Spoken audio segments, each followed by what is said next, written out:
The planet's puppet masters almost surely have a plan. There's clearly maybe something there beyond the realm of man. And until you've thoroughly tested every last close-trusted view, I find the more you think you know, the less you really do. That's true, Dr. Sayers. Very well. Where would we be without THC? 'Cause we know they're lying to us, just don't know to what degree.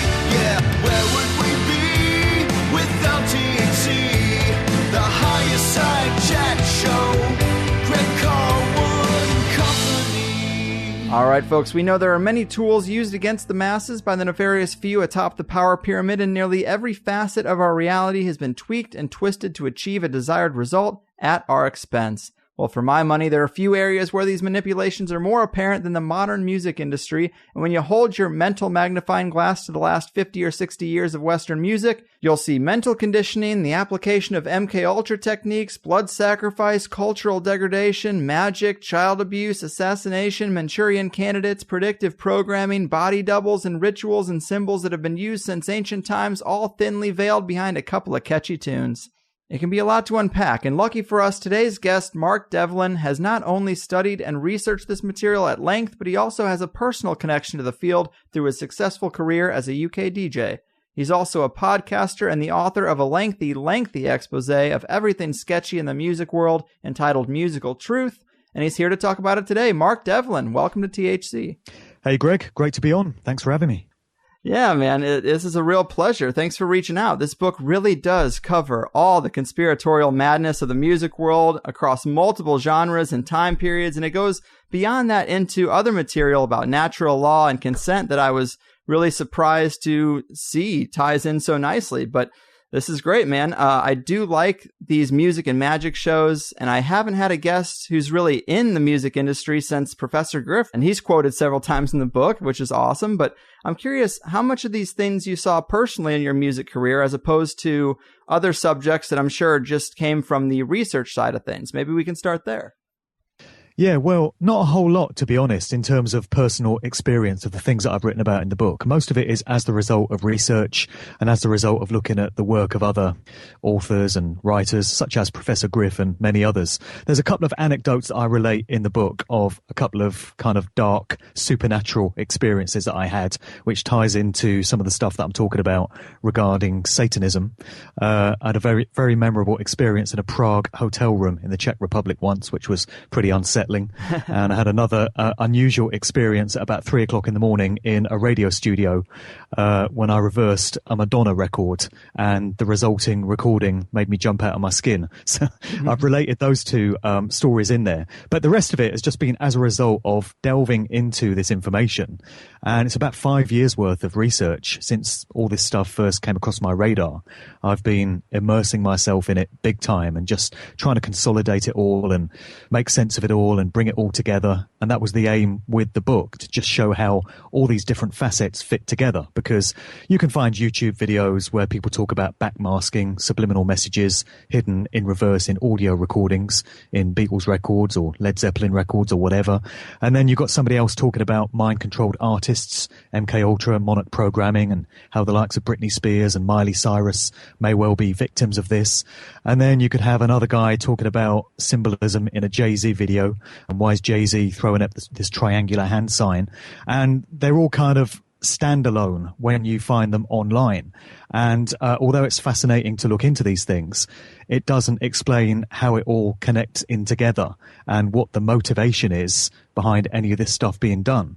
So the intention with the book was to show how it does all fit together like a massive jigsaw puzzle, and to just convey to people how important it is to understand what's being done to us on a subliminal mind control level.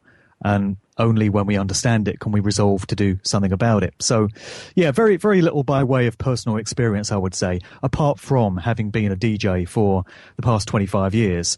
And when I first started out as a hip-hop DJ in the 90s, I was playing a lot of the music, which I can now see, with the benefit of hindsight and research and maturity, was part of this agenda which was being laid out and unveiled stage by stage. And I played my part in that by playing the records out in clubs, playing them on radios, writing about them in magazines. But little did I know back then what it was all a part of. I was completely oblivious to the agenda.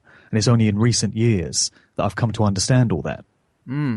Yeah, and you said that noticing the repetitive use of symbols in the music industry is one of the main things that brought you to this work, and no doubt it's there. But what symbols and meanings do you find to be like the best examples to drive home the idea that something strange is going on in the entertainment world? Well, you can look at music videos of the past few years from all the A-list artists, and I'm talking the likes of Jay-Z, Kanye West, Rihanna, Beyonce, Katy Perry, Lady Gaga, Miley Cyrus, Britney Spears, Kesha, those kind of artists. And you find the same symbols cropping up time and time again. You see many depictions of pyramids, and it can just be a pyramid shape or symbol just flashed on screen for a split second. It can be what I just mentioned, somebody like Jay-Z or Kanye West holding up a sort of pyramid sign with their fingers, making that symbol. You know, what's that all about? And then you have depictions of demonic entities that get spliced into music videos for just a split second at a time. You see snakes everywhere. You see depictions of Baphomet, this androgynous goat-like entity that has been revered by various dark occult secret societies through the ages and is taken to be an emblem of Satanism. And all this stuff is going into music videos which are watched predominantly by young people. Kids, you know, in many cases. Right. The target audience for the average Rihanna or Beyonce video is girls of sort of 9, 10, 11, 12 years of age. So what is this stuff doing in there? And when you get into videos like Beyonce's XO and Robin Thicke's Get Her Back, you find that there are images of these demonic entities that appear on screen for a fraction of a second. And to know that it's there at all, you've got to have one of these videos and be able to freeze frame it very, very quickly and just catch that instant this thing appears. And then you can study it and see what's been going into the subliminal minds of the viewing public, because all this symbolism is aimed at the subliminal mind, which is where symbolism lives. The language of symbolism resides there. And the subliminal mind is absorbing all these millions of pieces of information every second. And it all goes below the threshold of conscious logical analysis. So the conscious mind is not aware that all this stuff is being taken in. And it's only when it's pointed out and explained to the conscious mind what's being done to it that you can realize that this has been taking place. Otherwise, it just gets lodged into the subliminal, and it ends up having an effect on the thoughts and emotions and behaviors of that individual. So these music videos really are having that kind of effect, and psychologists will confirm that that is the power that the subconscious mind has. And a few years ago, I would have scoffed at this, like I'm sure many people will when they hear it for the first time. And I would have written it all off as wild fantasy, and I would have said, nah, this can't happen. It's just people's imagination. But when you actually do the research and when you actually approach this with an open mind, without any ulterior motives and without any belief systems to defend, you discover that this stuff really does have an effect on the human psyche and on human consciousness. Why else would it be getting done? You know, why are demonic entities in Robin Thicke videos when they have no relationship to the lyrics? Why are the forces that control the music industry bothering to put all this stuff in? There has to be a reason for them doing it. You know, it goes way beyond the realms of coincidence that these same symbols keep cropping up in videos and in stage shows like the US Super Bowl and the Grammys and in promotional photo shoots and all of that. You know, way beyond coincidence. There is definitely something going on here. Mm-hmm. Well said, man. And I do love the angle that you've shown that these entities are actually embedded in the music videos, because I watched one of your presentations that shows some examples of that, of these little things in the frame, and that is just wild to me. I haven't heard a lot of other people go into that, because otherworldly influence of entities interfacing with our world is an area that I'm really interested in, and it was great to see that. Yeah, for sure. I mean, this ties into a lot of the stuff that you get into on your show, and there are other researchers that have looked into this stuff. There's a guy called Isaac Weishaupt, which is an interesting name, and he runs Illuminati Watcher, the Illuminati Watcher website. And he put out a book called Sacrifice Magic Behind the Mic. And he really went into this whole thing about the possible demonic possession of some of your favorite artists. Right. And it's really hair-raising stuff, you know, and he did a great job of researching that. And there's also a website called Vigilant Citizen, vigilantcitizen.com. And the guy that runs that site really gets into the analysis of all this dark occult symbolism that appears in music videos and such. And he gets into a lot of the mind control symbolism as well. Right. And all these little motifs and icons which hint at the presence of monarch programming and trauma-based mind control with some of your favorite artists. So there are other researchers that have really gone into this. And when you look at their work and you kind of consolidate it and bring it all together, you realize that the music industry, at least at its very upper corporate levels, I'm talking all the big A-list household name artists that we all know, it's a very dark place. And there's some really sinister, malevolent stuff going on behind the scenes. Satanism is absolutely rampant, and other dark occult practices. And there are indicators and little calling cards everywhere you look for those with the eyes to see. Mm-hmm. You know, it's a kind of subliminal language that's being communicated here. But when you learn to spot the signs, you see it everywhere.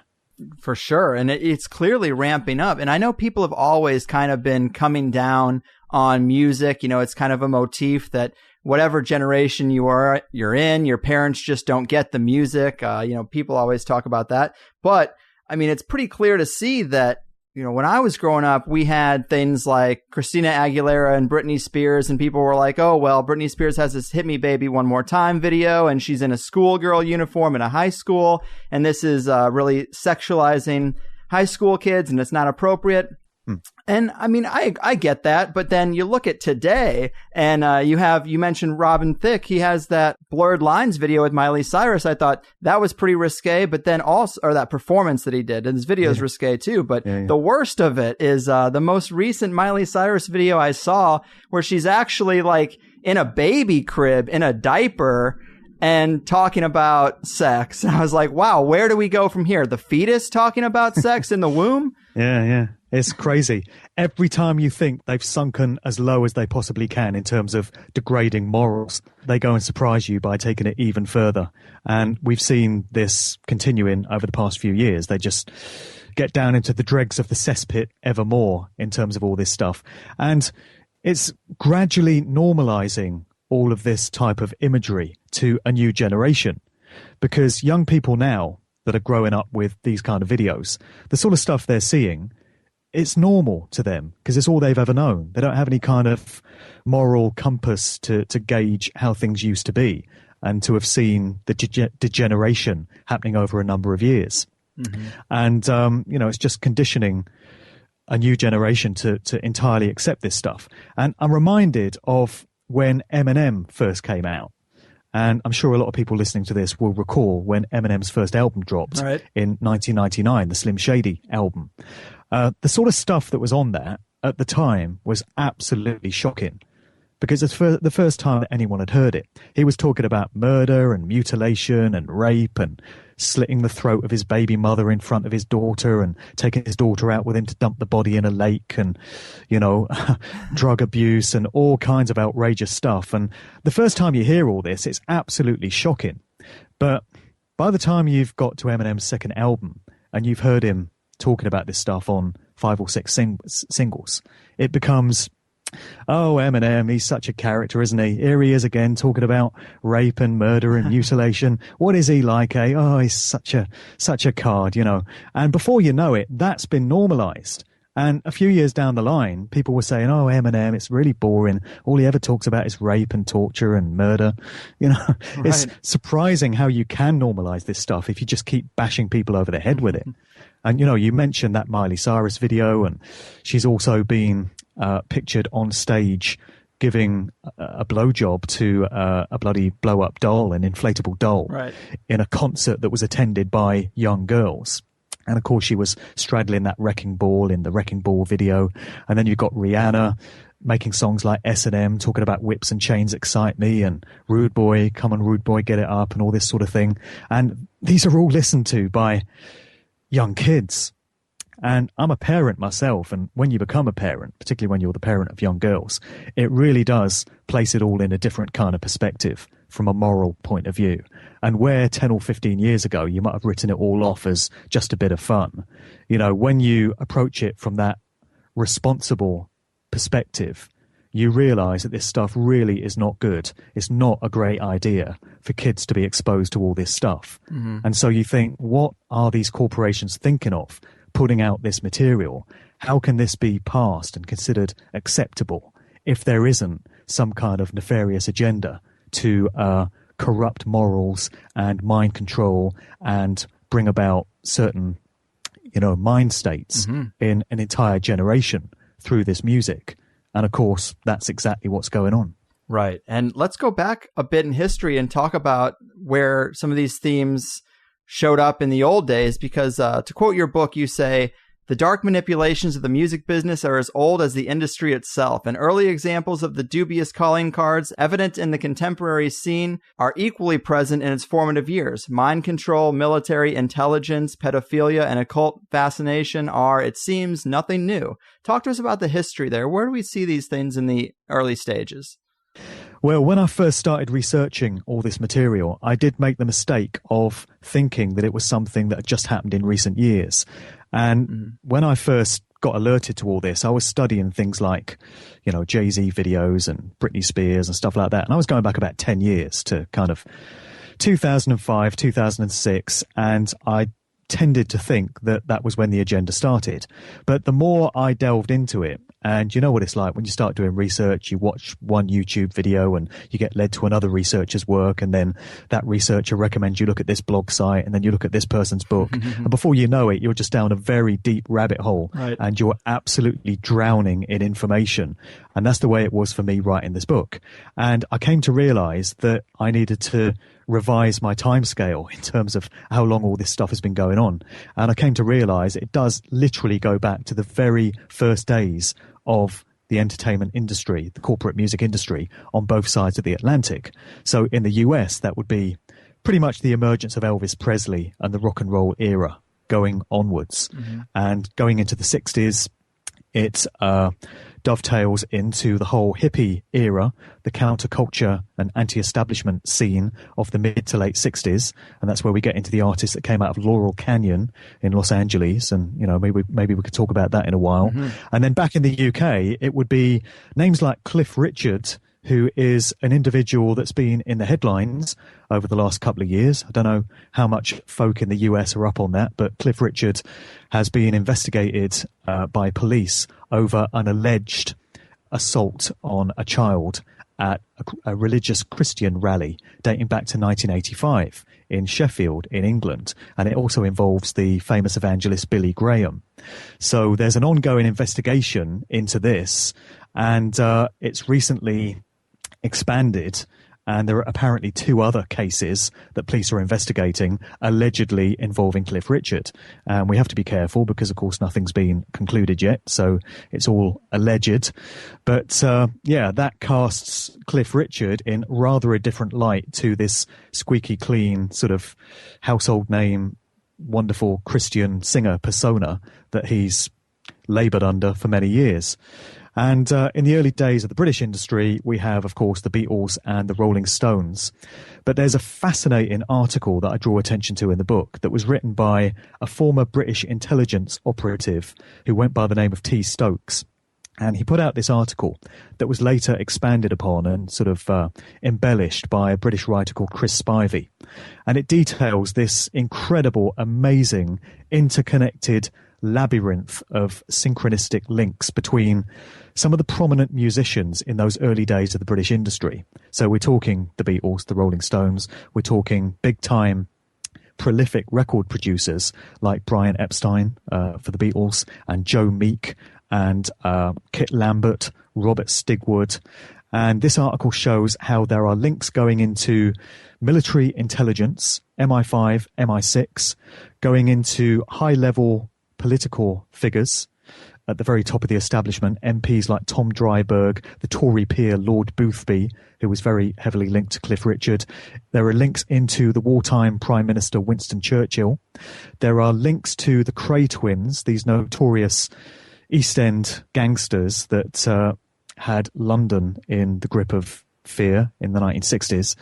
And it talks about rent boys and paedophilia and murder and satanic ritual abuse and suicides and accidental overdoses. And you come to realize that throughout the history of the industry, all these elements have been present. And there are all these amazing links between all these different characters. And it really is a mind blower. But the most consistent things throughout have been the presence of military intelligence links and military intelligence organizations and links to the Secret Service and various other government departments, very heavily connecting in to the music industry and many of its key players, producers and musicians.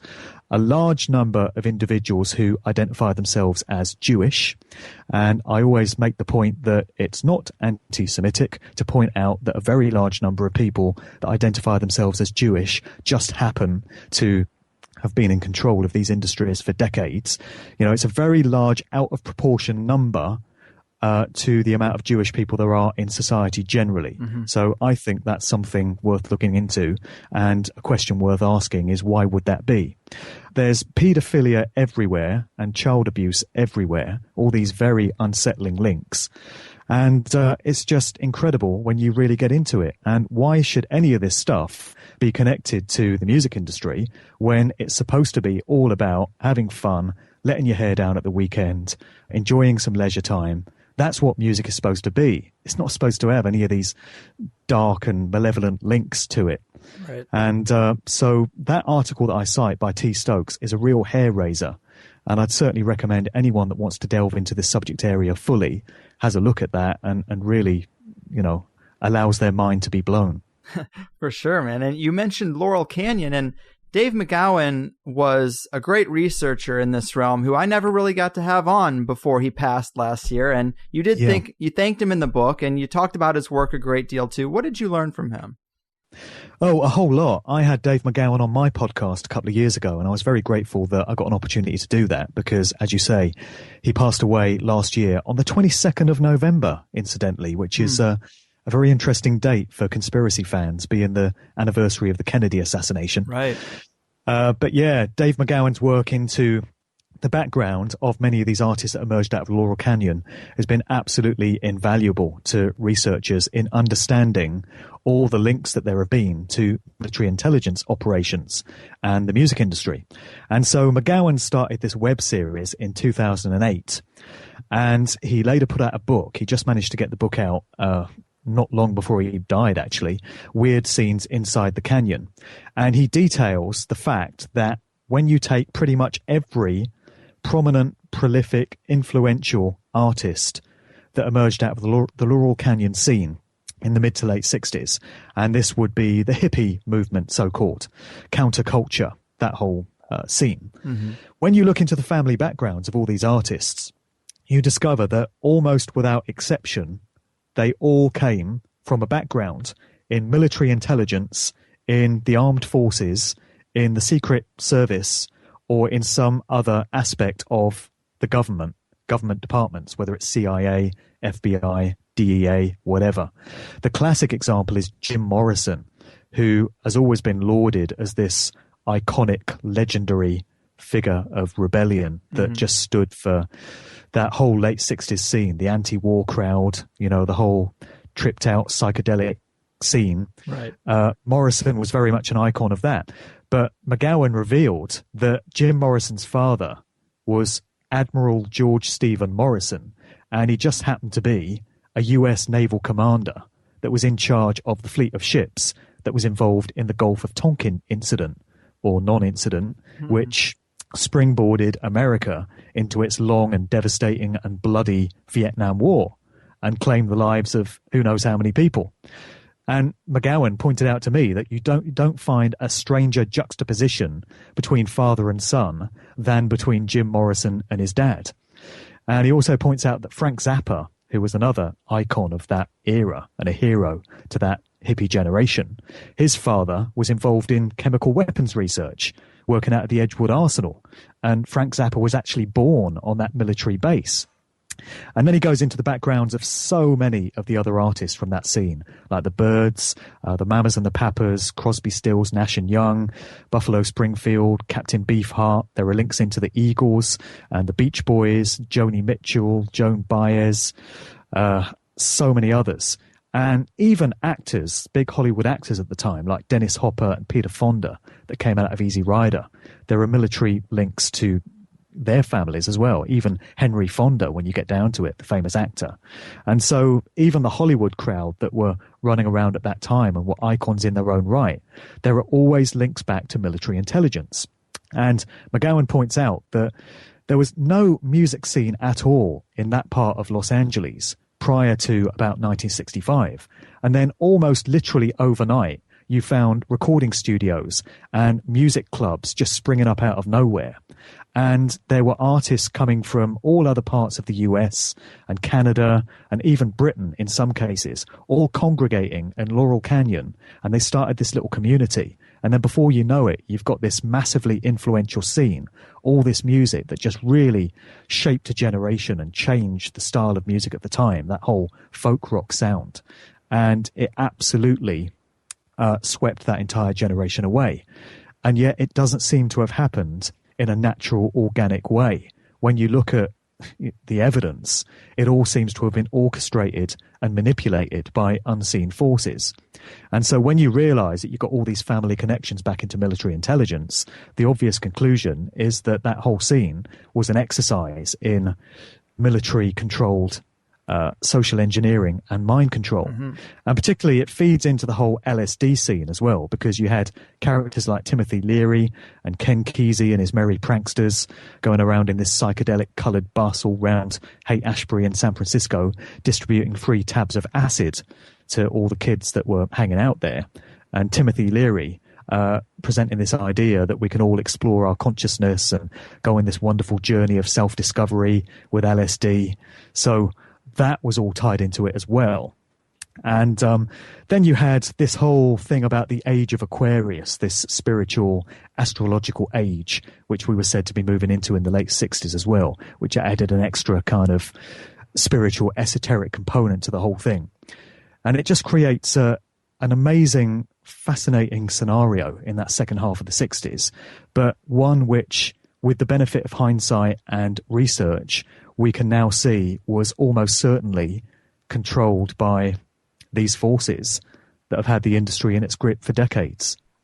Yeah, man, that's a great breakdown. And you talk about in the book 1966 being one of those banner years, just like 2001. And these military connections are so interesting. And I guess we should talk about 9/11 a bit because, you know, on the show, we've talked about predictive programming of 9/11 in movies and cartoons at length, but we also see this in the music industry, and its connections that you just laid out with military intelligence make this even more interesting. Yeah, there's a lot of links between 1966, which is a very key year in this whole story, and 2001, actually, 35 years apart. And 1966 was the year that construction started on the World Trade Center in New York. And it just feeds back into, you know, some of these other dark occult elements of 66. Just before we move on to 2001 and staying with 66, that is the year in which the replacement of Paul McCartney is said to have taken place. We may want to get onto that and talk about it in due course, because there's so much to say about it. But yeah, a very key year in that sense.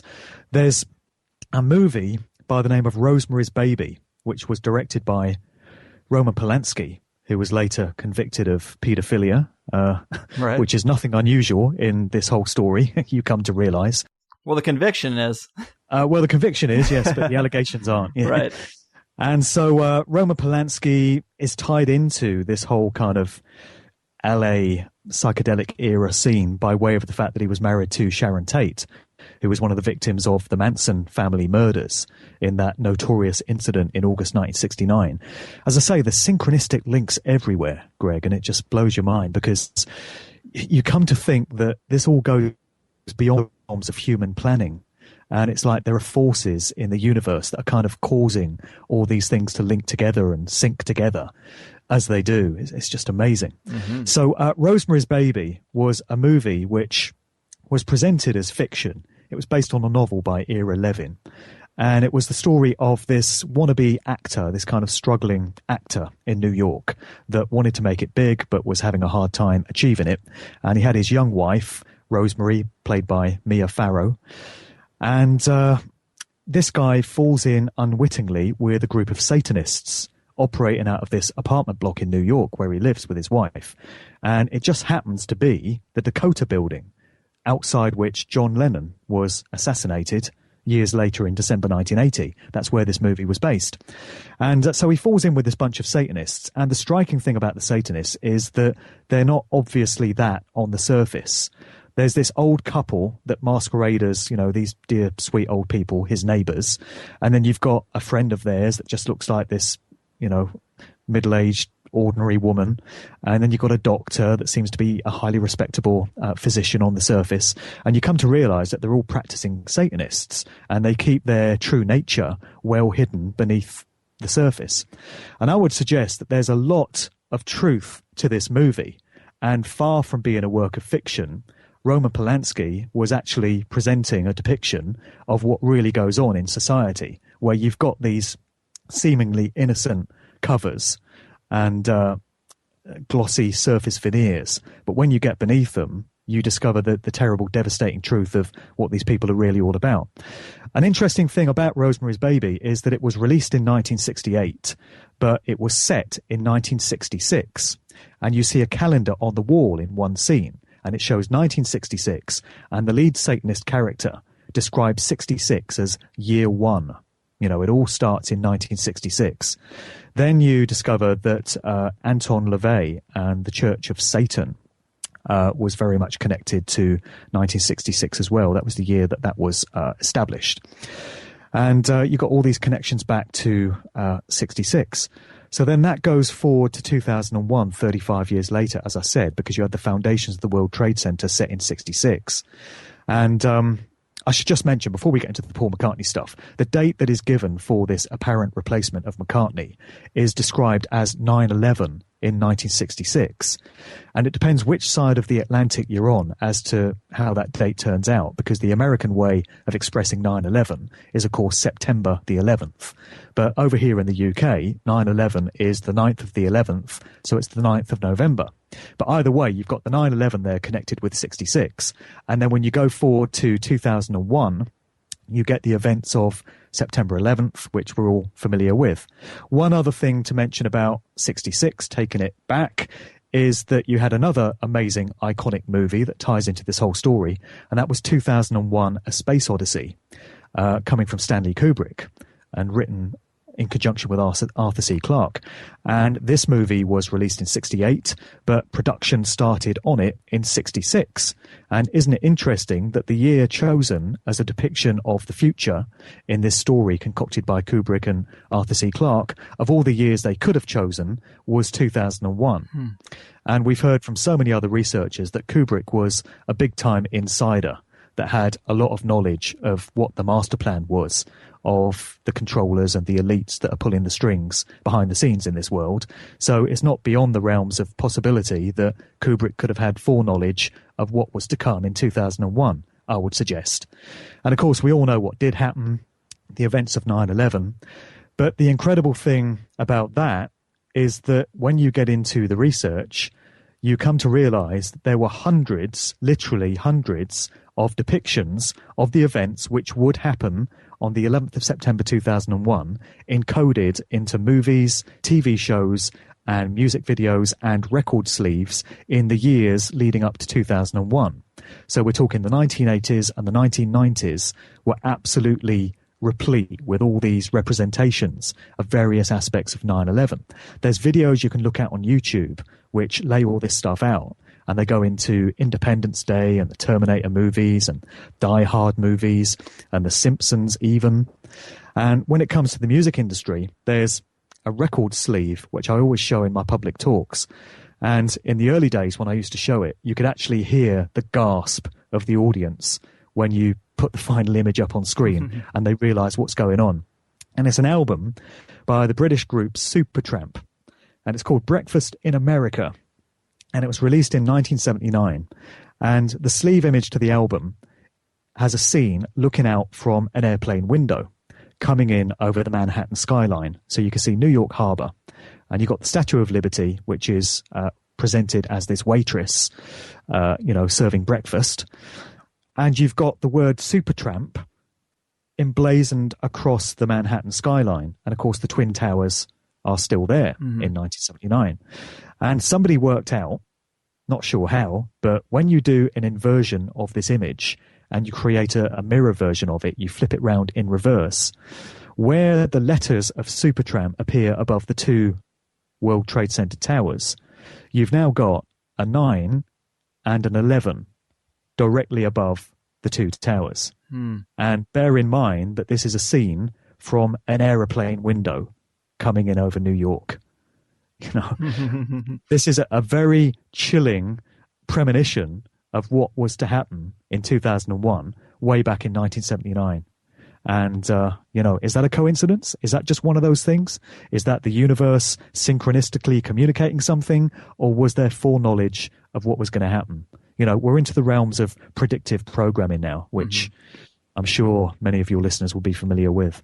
Right. And it is an interesting realm. And you bring up a great point about the potential for otherworldly influence or involvement with these wild synchronicities. Because I had Peter Levenda on the show fairly recently, and that's kind of his take, that there's something more esoteric going on. And I think it's worth considering that it could be more complex than just saying, for example, like, all right, we're going to have a CIA asset write a book about the sinking of the unsinkable Titan, and then we're going to use that as a template later for the Titanic. Yeah. I think that's kind of some people's understanding, but that might be way too simplistic. Yeah, there's different ways you can interpret that. We're talking about this Morgan Robertson novel, Futility, which came out in 1898. And it presented all these depictions of what was to happen with the story of the Titanic, 14 years later. And when I first looked at that, my first instinct was to think, well, obviously this novelist had foreknowledge of what they were going to do. The plan was obviously in place that early, and he somehow was privy to this information. But I guess there are other explanations or other possibilities there. Maybe when a novelist or a filmmaker or a musician puts out a piece of work and they kind of imbue it with their creativity and their intent, and they put it out there, it makes some kind of universal connection, and it goes out into the morphogenic field, and maybe it has some kind of effect on events that will come to pass. Because you hear so many authors and scholars and researchers in the field of consciousness that talk about we create our own reality, the physical reality that we experience, by our will and our intent and our imagination. Right. And if you wish to achieve something or experience something, you just have to imagine it into being. And so you throw your will and your intent out there into the universe, and you can actually cause these things to happen. So maybe there's an element of that going on. It's certainly not impossible. Yeah, like they put out hundreds of references to 9/11 in advance, and if they want to perform a ritual like 9/11, it's almost like crowdsourcing the power of manifestation, if that's possible. Yeah, maybe you're helping to empower that scenario into being by presenting depictions of it. And also you're getting the general public to make a connection with it, an energetic connection, again, on a subconscious basis, so people don't realize it's going on. So people that were watching the Terminator movie and Independence Day back in the 90s, and they saw these little split-second images, again, just like the music videos from earlier, it can be a clock counting down, and it stops on 9/11. And there's a clock in the Back to the Future movie, actually, the original one, which is set on 9/11. And people have been absorbing all this stuff for decades. And some people think that when you make an energetic connection like that with a scenario that's being presented to you, large numbers of people all pooling their consciousness in that way can actually empower it and help it to come into being. So maybe there's an element of this kind of magic that was going on in the years leading up to 9/11. And maybe these dark controllers that were pulling the strings of it all understood how that works. And it's important to realize that when you get to the top of the pyramid, if you want to use that analogy, the control structure, the individuals and the groups that control governments and that control all the big corporations, that control all the educational establishments, schools, colleges and such. They control the military, they control all the scientific establishments. They also control the entertainment industry, you know, Hollywood movies, television, and the music industry. So you've got the same controllers that are pulling the strings of all these different walks of life that would have been behind the events of 9/11, but also would be able to dictate and direct and control the way that the music industry was going and the way the Hollywood movie industry was going. So if they'd wanted to put various symbolism into Hollywood movies in the years leading up to what they knew was coming, it would not have been difficult for them to achieve that. Right. And there could be multiple reasons for all this. There are those people also who say that the elite believe that they're karmically free from all the damage and havoc they wreak if they tell us about it. And I've never really been fully satisfied with that answer, because it just seems like I don't think of the elite as having the same superstitions as they put out to us through the religious arm of the power squid. But this is probably the best example of it. It's Prince in 1998, and I don't usually splice audio into the show, but I'm going to for this because it is just amazing. I think you'll be able to hear it too, Mark. Yeah.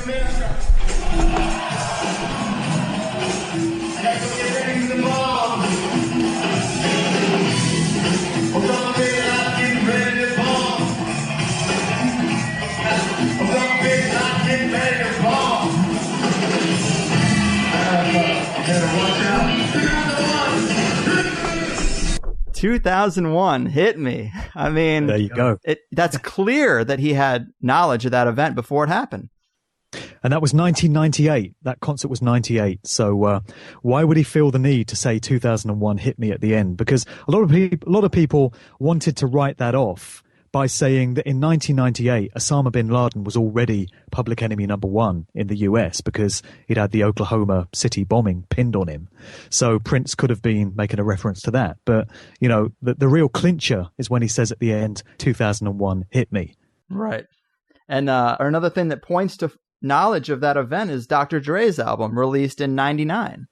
Yeah, well, I did think that was the case because he put out an album called The Chronic 2001 in 1999. And I thought, well, why would he call it 2001? Why would he just not call it 2000 if he was kind of evoking the new millennium? I did have that one pointed out to me by Lennon Honor, a great researcher who I've cited. Yeah, for sure.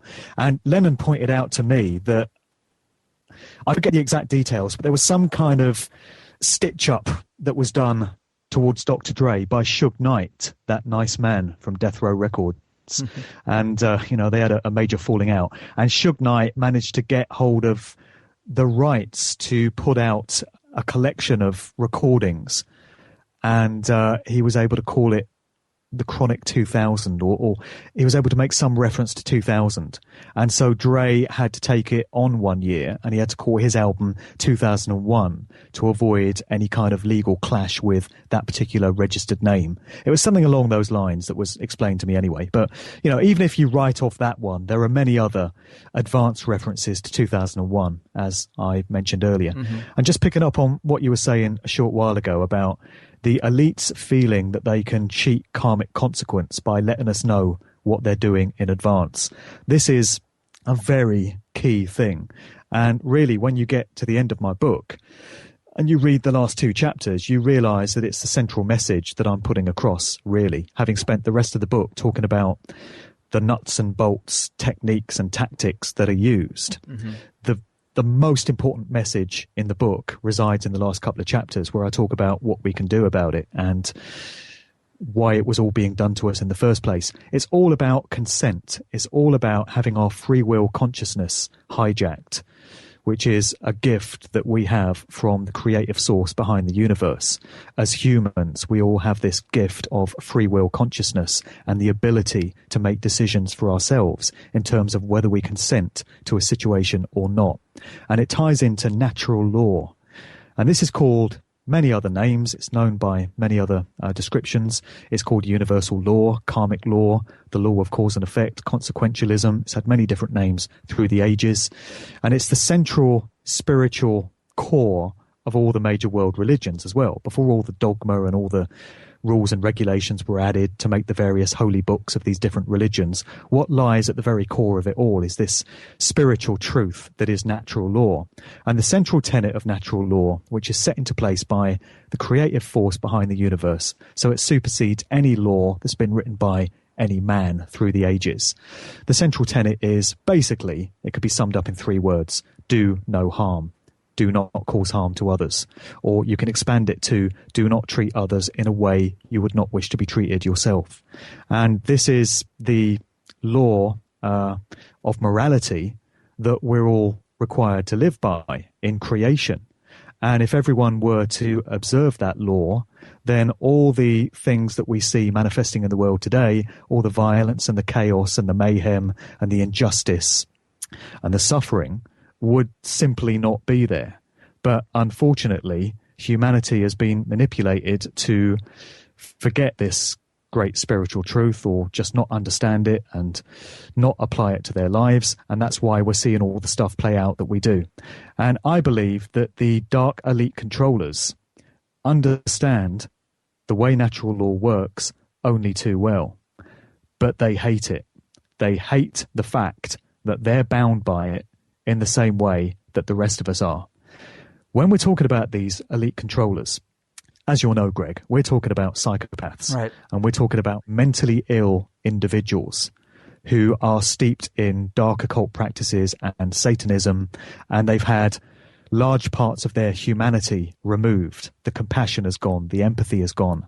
They're cut off from their true spiritual nature and their true humanity through lifetimes of mind control and these dark rituals that they go through. But they still observe that natural law is in effect. They hate the fact that they stand to bear the karmic consequence and reap the results of their actions if they do all their various fuckeries to us against our consent. And so what they try and do is manipulate our consent by hijacking our free will consciousness. And they do this by telling us effectively what they're doing and what they plan to do. And this is where predictive programming and all this symbolism comes in. So they present to us what they plan to do, but they put it in deeply encoded cryptic form. They use symbols, they use numerology, and they know that the vast majority of humanity are not going to understand what's going on. 99% of people, it will go into their subconscious mind and they have no idea what's being depicted. And they seem to think that when we don't object and we don't say, hang on a minute, we know what you plan to do, we're not happy with it, you can't do this, they take it as a green light to go right ahead and do it because they've done no harm. They've not broken that golden rule of not harming others, because when someone consents to a situation or they don't object to it, you've done no harm as they see it. I would suggest it's a very twisted and warped way of looking at it, and they've not understood how natural law really affects our lives. But then again, we are talking about mentally ill psychopaths, so let's not expect too much of them. But I really do believe that this is their belief system, and this is why they communicate all this stuff to us. Right. I mean, it's a slippery slope, and I do see what you're saying, and the examples of it are very clear. You can extrapolate that that's what's going on, but the fate of your eternal consciousness seems like too valuable a thing to gamble on these cryptic messages. I mean, you know, who decides if they told us enough? You know, they layer these things so deep in media and art. I don't see at the point of them dying, them being like, well, look, I told them, I'm not responsible for that. Like, where's the line between telling us and not telling us? Because it's so embedded that it definitely isn't obvious. Yeah, well, something's got to account for the fact that they do all this stuff all the time. Something's got to account for this phenomenon of predictive programming. That's true. And, you know, if somebody's going to throw out that explanation that I just offered there, then there's got to be an alternative explanation to it, because a lot of time and energy gets expended in making sure this stuff gets spliced into these movies and these videos. What could be considered so important to them to make all that effort worthwhile? And they do always seem to give us the opportunity to know and to object if we choose. So it all ties back into the hijacking of free will consciousness. I've made the point in the book that when you get some politician, Obama or David Cameron or whoever, and they stand up there making a public speech and they tell us that we're going to be going to war with some foreign nation, Syria or whatever, they'll always concoct or present some bullshit excuse for why they're going in there. Oh, we've got to free the people, you know, there's a vicious dictator and he's oppressing his own people, or he might be developing chemical weapons and we've got to liberate the country. You know, they give you some bullshit reason for it, rather than just going in there, rather than just storming in there, sending the boys in and obliterating the country. I mean, they do that anyway, but they give you the excuse first. And I think that's another representation of them giving people the opportunity to say, well, no, we're not happy with this. You can't do this. So they kind of give you the opportunity for a way out. And it even trickles down to things like speed cameras. We've got speed cameras all over the roads here in the UK, but it's the law, not natural law, but governmental law, that there has to be a sign up in the vicinity warning you that there are speed cameras around. So if you then bomb past one at 100 miles an hour, and you get yourself a fine and 3 speeding points, you were told that that camera was there. You were warned, but you went ahead and did it anyway.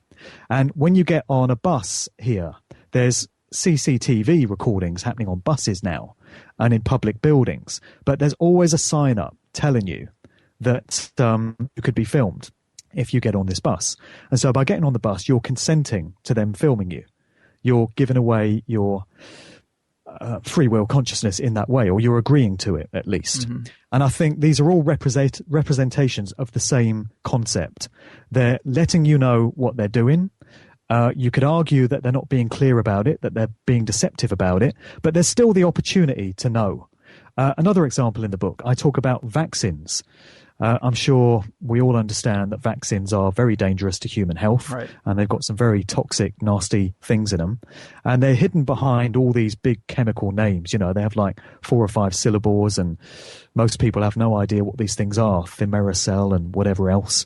But it is possible, particularly now in the age of the internet, where research is freely available to anyone that's got the will to do it. It is possible to discover some of these horrific things that go into vaccines. So you can discover that they're putting things like monkey brain tissue and aborted fetuses and chick embryos and formaldehyde and shit like that into vaccines. You have the opportunity to research this stuff for yourself. And then when your doctor tries to inject your child with some of this crap, you have the opportunity to be well informed enough to say, not a chance, mate. I'm not having that in my child's system. Thanks very much. So it's all the same thing. There is the opportunity to research these things. There's the opportunity to say no. And just the fact that people are able to decode all these depictions of predictive programming, and there are people all over YouTube that have spotted all these little signs pointing to the events of 9/11, shows that it is possible to know. And so they seem to be saying to us, you know, here's what we're doing. We know that most of you won't spot it, but some of you will. And that's our way out. That's how we can cheat karma as they see it. Again, a very flawed way of looking at it, but that is, I think, the way they see it. Yeah, I mean, yours is definitely the best explanation we have. It just confuses me a little bit because I just wonder where that line is, because, you know, Prince disclosed some things in one of his concerts, but if you weren't in that room, you didn't know. But how deep do you think this thing goes? Does this area of research go all the way down to the birth certificate? Well, that is another element of it, yeah, because when you get into the birth certificate, that is their way of tricking us into consenting to being treated as corporate entities by the Crown Corporation of the City of London. And when you really do the research in that field, you realize that that is exactly the status that most people now have in their eyes. There's a corporate version of yourself which is created, and it is owned by the Crown Corporation. And they do things like trade stocks on you and on the stock market and all this sort of stuff. Most people have absolutely no idea this is going on because it's done by trickery and deception. And of course, it's your parents that sign that birth certificate for you and sign you into this system of slavery, so that for the rest of your days, unless you find a way of unplugging from the system, which people now are, you're obliged to pay taxes to the government and you're seen as owned property. And again, I would just say that in this age of freely available information on the internet, you could argue that there's no excuse for people not understanding this now. Fair. You know, 20 or 30 years ago, when you would have had to have gone to some obscure library to have done this kind of research, and there were very few people in the world that understood the nature of the trickery, you know, you'd have a very good excuse for not understanding what was being done to you. But anyone can do the research now, and anyone can come to an understanding of how we've been tricked and lied to in this way, and they can resolve to detaching themselves from it if they can find a way to do that. You know, it's an incredible time in which we live, where we do have access to all this information and we do have the opportunity to research it. And so people being ignorant of all this stuff is no longer an excuse, really. There's no excuse for not doing your homework when what's at stake is, you know, the future of humanity itself, really, not to sound too over dramatic about it. No, man, I'm right there with you. And to go into another example of entities involved in music, let's talk about Elton John a little bit, because he's an interesting case study. You mentioned him being one of many musicians fascinated with Aleister Crowley and ritual magic, and that some of his songs, such as Goodbye Yellow Brick Road, are also said to have been written in witch language, which is provocative, man. Is this like automatic writing in music? Kind of, yeah. It's like channeling this stuff from out in the ether somewhere, from unknown forces, and allowing yourself to be a conduit for this stuff. Very similar to automatic writing. And that claim was made by a very interesting character by the name of John Todd. And he was a music industry executive in the 1970s in the US. And there's a video that you can get on YouTube where he's talking about the true nature of the industry and how all the major record corporations in the US back in the 70s performed occult rituals on the master tapes of the records that they then put out to the general public. You know, I mean, this is one guy's account of what was going on, so it may or may not be the truth, but it's definitely something for people to consider, I would suggest.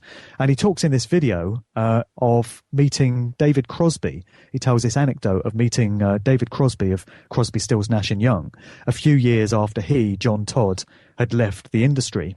And he says to him, David, you know, tell me, are they still taking the master tape of these recordings down into the temple room in the record company and doing these spells on it? And Crosby says, yeah, of course, man, you know how it goes.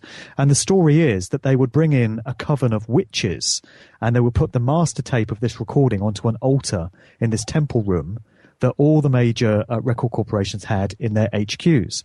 And then they would perform these spells and these rituals on the master tape and kind of imbue it with this negative force, this demonic entity. And the idea is that every copy that is then produced of that recording carries an aspect of that dark energy with it. And so it's going out into all the homes of the general public. Like I say, we just got this one guy's word for it, that takes place. But when you get into the background of John Todd, he actually comes from a long-running bloodline of witches himself, who are said to be traceable all the way back to the Salem witch trials. And John Todd is he's also known as John Todd Collins and Lance. He's got these different pseudonyms, but he definitely seems to have come from this bloodline going back to those days. And he disappeared off the map a few years after making those comments. So nobody really knows if he was alive or dead. But he did make some comments about having to go into hiding because his life was in danger for having spilt the beans on some of this stuff.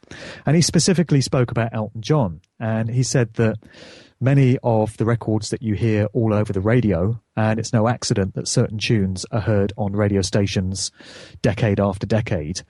You know the way it is. There's sort of 20 or 30 records that you always hear on the radio over and above all others. Yeah. And he says it's no accident because these tunes are selected because they contain subliminal messages that they want to get out into the minds of the general public.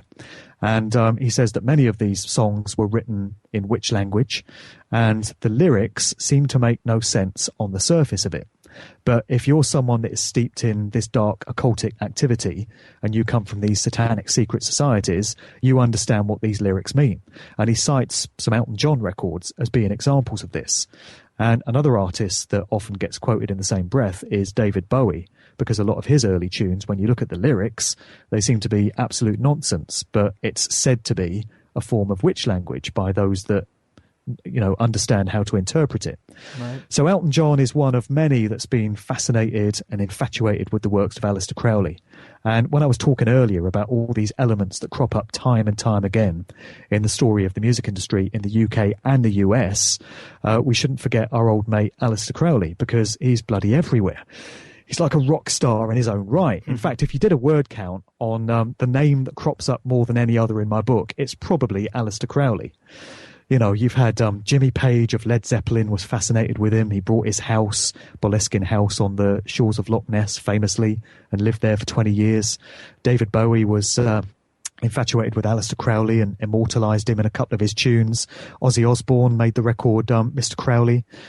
Jay-Z, bringing it up to recent times, has been seen sporting a sweatshirt saying "Do what thou wilt" from Crowley's "Do what thou wilt should be the whole of the law" from the Book of Magic.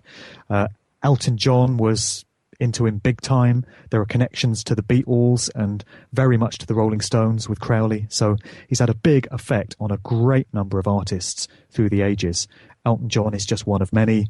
Elton John is said to have a whole load of books on witchcraft and dark occultism in his home. And he's also a bit keen on collecting art, which many people would describe as paedophilic. He seems to like his pictures of young children.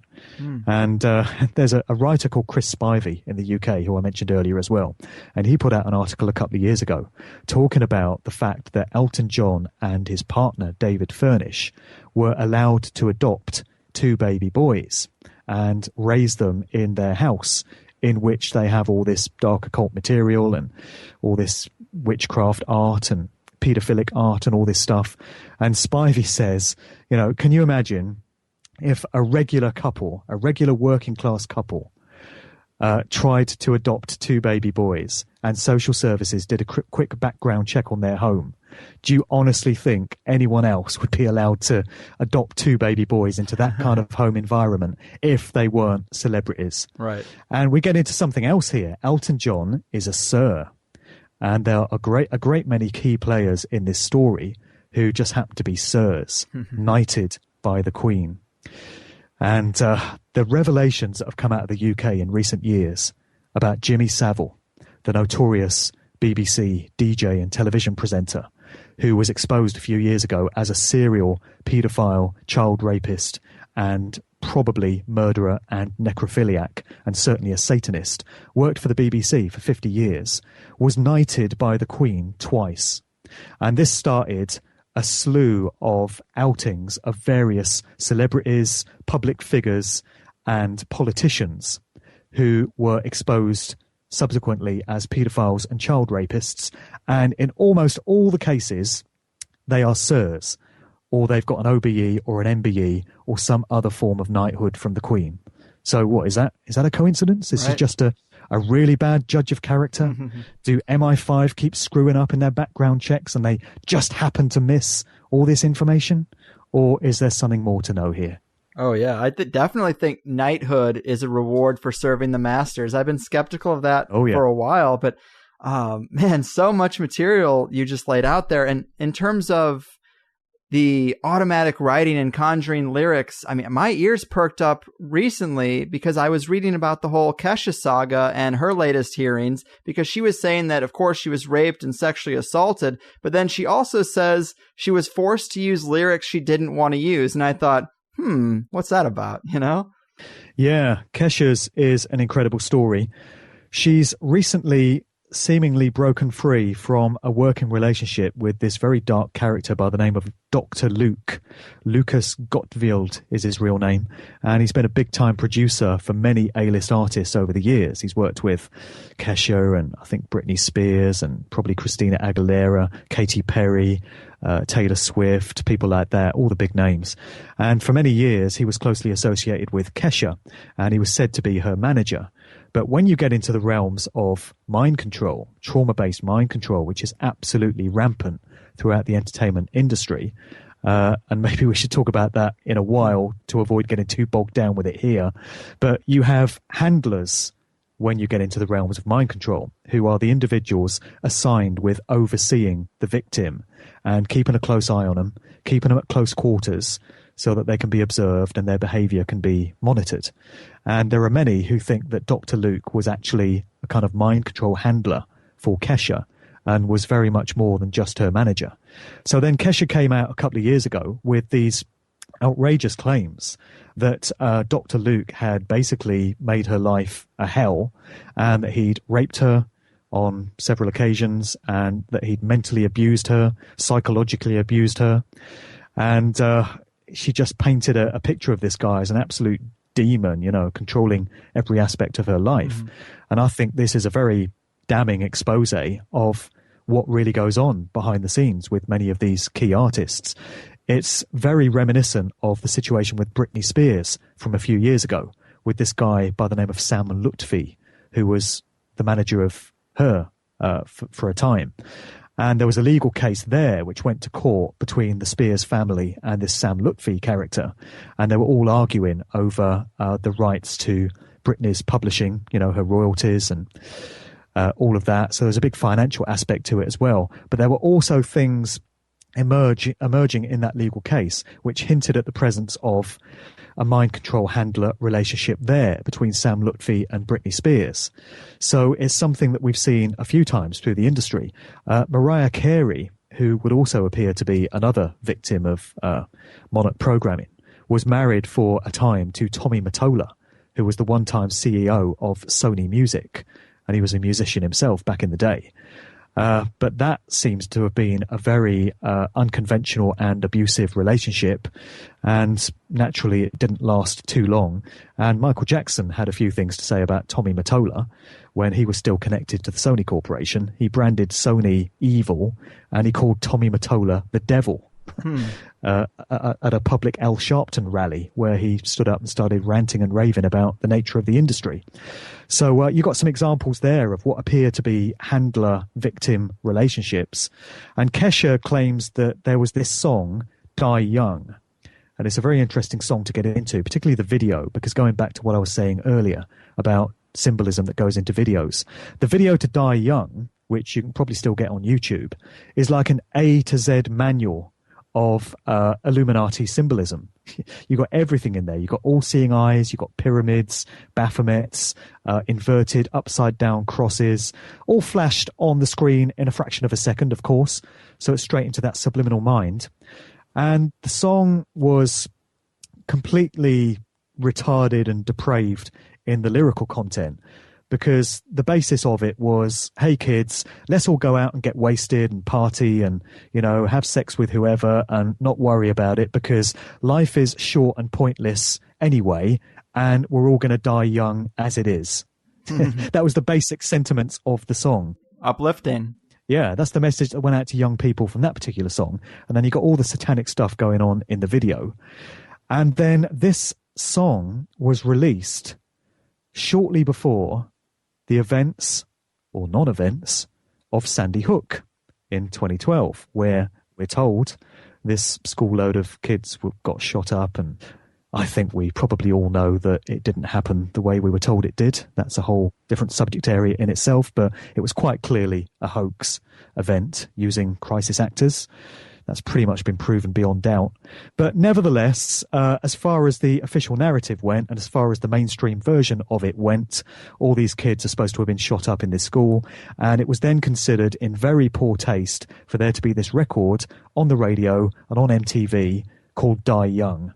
And so there was this feigned morality from this control system that has no problem with bombing civilians in far off countries and killing women and children, all based on hoax events and lies and deception. But, we can't have a record out there talking about we're all going to die young when all these poor kids have been shot up, So they feigned morality and made out that they care about the sort of stuff that goes into music lyrics. And the song was basically pulled from a whole load of radio playlists and it was taken off rotation. And in the wake of that, Kesha came out publicly in interview and said that she never actually wanted to sing that song in the first place, and that she was forced to do it by this Dr. Luke character, and that she was given the song. And Britney Spears has made comments about this as well, that she was given a particular song and told to perform it. And this gives, a pretty damning insight into what really goes on with all these favourite household name artists that we all know. Are they singing songs that they've composed themselves or that they really feel an affinity with, or are they literally instructed and given orders to sing a particular song? And, there's a lot of evidence to suggest that it's the latter. Right. Yeah, that is a deep rabbit hole, and it is so intriguing. And like you mentioned earlier, Crowley is in the book a lot, and of course he's on the Beatles' Sgt. Pepper album cover, but maybe we should get back to dedicating some time to the Paul is Dead conspiracy. It is a big part of your book, and it seems like you've done a ton of research there. What did you find? Are you convinced? Well, as with all things, I can't prove that a replacement of the original Paul McCartney took place one way or the other. And so I'm very wary of making bold statements and saying this definitely happened or this definitely didn't happen. Because the minute you make a bold statement like that, you get a whole army of people jumping on your case, attacking you very aggressively, filling up your Facebook thread and filling up your YouTube comments and firing emails at you and hassling and heckling you at public events that you do. So I'm very wary of coming out and making definitive statements when I don't have absolute proof. But I can certainly tell you that all the evidence that I've seen, along with a strong dose of intuition and an understanding of two elements, really, how much those that control these industries love their symbolism and they love placing it in plain sight. And secondly, how much they love their rituals. And unfortunately, in some cases, it would appear that involves the odd human sacrifice from time to time. Understanding that these things go on has led me to think that the suggestion of Paul McCartney being replaced is most probably true. And there's so much evidence, forensic, fact-based, scientific evidence to back this up. I know there's a lot of people that will throw out symbolic clues and they'll say, this is all bullshit. This is all superstitious, woo-woo, mumbo-jumbo that can't be proved. People of a left-brain scientific capacity that like peer-reviewed evidence and facts and figures that can be properly studied. Well, there's a whole world of that. Where do you want to start with it? There were these two Italian forensic experts that came out in 2009, and they were supposed to be doing this article for Wired magazine in Italy. And the idea was that they were going to debunk this ridiculous theory that the real Paul McCartney had died in 1966 and was replaced by an imposter once and for all. They were going to show it for the ridiculous notion that it was. And so they got into comparing photographs of McCartney from the early 60s and the post-1966 McCartney. And they did comparisons with the dimensions of the face, the jawline, the shape of the nose, the distance between the eyes, all of that. And bear in mind that these people were experts in forensics. They'd been used at crime scenes. They'd been used in the Italian judicial system. They had all the credentials. And they ended up concluding the exact opposite to what they'd set out to prove. They came to the conclusion that they were looking at two completely different people, and it can't possibly be the same person. And so they published all their findings. Then there's other things that people can just see with their own eyes, which is the height of the post-1966 McCartney. He's towering head and shoulders above other people that prior to 1966, he was pretty much the same height as, notably the other Beatles, and also his girlfriend Jane Asher.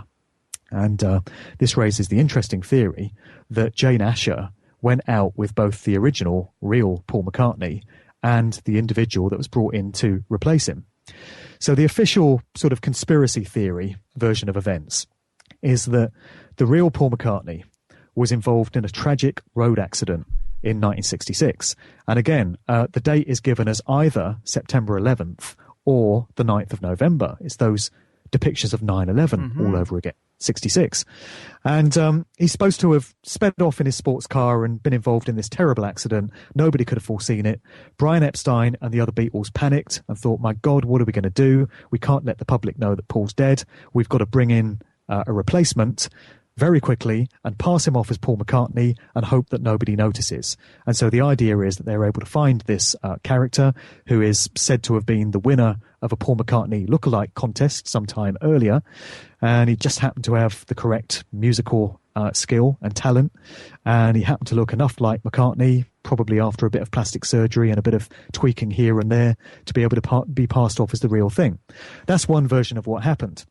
But another version, which there's a researcher by the name of Tina Foster who runs this blog called Plastic Macker, which is a real resource site for this whole Paul is dead subject area.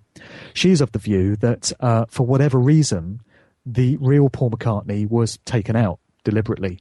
You know, either there was some kind of agenda that had been laid out for the Beatles and McCartney wasn't cooperating or was becoming a liability, so he had to go, or there was some element of ritual sacrifice to it.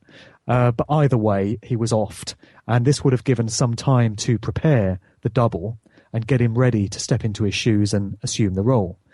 I realise how outrageous that is for people hearing it for the first time, but again, I would say, look at the evidence. Don't just dismiss it because it sounds impossible. At least approach it with an open mind and look at the evidence and debunk all these various clues that researchers have thrown up over the years pointing to the suggestion that McCartney was replaced. If you can, one by one, take them and show how they can't possibly be true. I would love to see someone debunk all these various pieces of evidence because there are so many of them. Right. And that's before you get into the realms of the symbolic clues that were placed into the Beatles' album sleeves and into their music in the form of messages, in backmasking. There's messages hidden in the sleeve to the Sgt. Pepper album and in the album Abbey Road, the Abbey Road album sleeve. That's the one that kick-started the whole Paul is dead conspiracy theory, really, when you got the four Beatles walking across the zebra crossing and McCartney is seen to be out of step with the others and he's barefoot in a loose-fitting suit. And the others seem to be dressed as various characters in a funeral procession. And way back in 1969, which is when this theory first broke the surface, there were college kids that were pointing to that image as being a little indicator of the fact that the real Paul McCartney was dead. So it's the same thing all over again, Greg. You know, we're back to predictive programming, we're back to symbolism, we're back to them placing in plain sight representations of what's happened and what's gone on for those with the eyes to see, because they know that only a few will be able to interpret the clues. But that's what I think is going on here. And there's all kinds of other evidence. I mean, you know, one is that the original McCartney played his bloody bass with his left hand. And after 1966, he's seen playing with his right hand. Mm-hmm. Have you any idea how difficult it is to train yourself in a musical instrument when you're right-handed and then to be able to switch to playing it with your left hand or vice versa? You know, and he's seen holding his cigarette and his coffee cup with his right hand, whereas in previous pictures he was holding it with his left hand. And, you know, I mean, the clues go on and on and on, and I've detailed them in the book. Yeah. There's 15,000 words on this in the book. And I had intended it to be just a section of my chapter on the Beatles, like a paragraph. And the more I got into it, the deeper it got, and I got led off in this direction and got sent off at that tangent. And then before you know it, you're just immersed in this world of information and clues and symbols, and it's an absolute minefield. Yeah, man, it's very convincing, and it's hard to present the best evidence on an audio podcast, but you got to look at the photos because he's seen standing with the same woman that he's with before and after, and he's clearly not the same height as he used to be. Yeah, yeah. And they'd never get away with this now, of course. I mean, we're talking 1966. Right. Obviously, no internet, very little colour photography. Most of the photos doing the rounds then were in black and white. So it's harder to pick out detail and really study the fine detail of pictures when they're in black and white. So it is conceivable that they might have been able to get away with something at the time. which they would not be able to now. I mean, you try pulling a stunt like that now and people would be all over it in 5 minutes, debunking it on the internet, and it could just never happen. Exactly. But, you know, we're talking 50 years ago, and most people alive in the world today, their only appreciation of who Paul McCartney is and what he looks like, if this replacement took place, is of the replacement. Yeah. There are very few people that remember pre-1966 that were around in those times and that remember the original McCartney. So if you're born and you have this public figure presented to you and this is Paul McCartney, of course you accept him as Paul McCartney. It's all you've ever known. Mm-hmm. But, you know, with every passing year, the opportunity to discover the truth about this, if it did indeed happen, is diminishing. And that's why I think it's so important to have this subject area discussed. And there are other researchers that look into it. You know, Jim Fetzer is absolutely convinced that this replacement took place. There's a university professor by the name of Nick Colostrom here in the UK that I interviewed recently that is also convinced, and he's put out a book called The Life and Death of Paul McCartney, 1942 to 1966. And, it's worth reflecting that the number of people that would actually have been involved firsthand in this deception, if it took place, how many of them are left now? Right. Cynthia Lennon died last year, John Lennon's first wife. You know, it's conceivable that she would have had knowledge of it. She's gone. Cilla Black, who was a big friend of the Beatles and a public figure in the 60s, she died last year. What did she know? You know, all we've got now is Ringo, really. Just Ringo. What a shame. And George Martin. Man, yeah. It is pretty interesting saga, and the Beatles themselves are quite the enigma. Another new little factoid I got from your book about them that kind of fits into the automatic writing messages from entities realm is how the Beatles got their name. To quote the book, when writing an article for Mercy Beat magazine in 1961, Lennon stated, "Many people ask, what are the Beatles? Why Beatles? Beatles. How did the name arrive? Well, I'll tell you. It came in a vision. A man appeared on a flaming pie and said unto them, 'From this day on, you are Beatles with an A.' 'Thank you, Mr. Man,' they said, thanking him." And then, of course, you also note that Flaming Pie cropped up as the title of Paul McCartney's 10th studio album decades later in 97. I mean, very interesting. Yeah, well, thank you for reading that. Saves me remembering it all. There's a whole load of information that I wrote that I can't actually remember without going back over it. But I do remember that a lot of people think that the word Beatles came from the scarab beetle, which is this iconic thing that is revered in ancient Egyptian culture. Right. You see representations of it in the hieroglyphs in many of the tombs in ancient Egypt. And there seems to be a lot of veneration placed on the scarab beetle. It was a very sacred thing to ancient Egyptian cultures. And, many people think that there were some esoteric occult kind of influences there. Did you get to the bit about the George Martin family crest, the coat of arms? Remind me, for the people as well. Yeah, well, George Martin was the big-time producer of the Beatles and really shaped their sound, particularly in the latter half of the 60s, when their music really started to change, which was around 1966, actually, which is the year that the Paul is Dead thing is said to have happened. Their music went from this kind of innocent, wholesome, blues-based love songs like I Want to Hold Your Hand and She Loves You and Please Please Me and Love Me Do and all that sort of stuff. They started getting into the psychedelic realms and their music started to get tripped out and very experimental and completely different to what had gone before. And there were lots of orchestral arrangements, really elaborate arrangements on their songs. And much of that came from George Martin, who was their producer in that era. And somebody discovered that when you look at the Martin family coat of arms, this kind of shield, a family emblem of the Martin bloodline, part of the image involves 3 insects which look very much like beetles. Yep.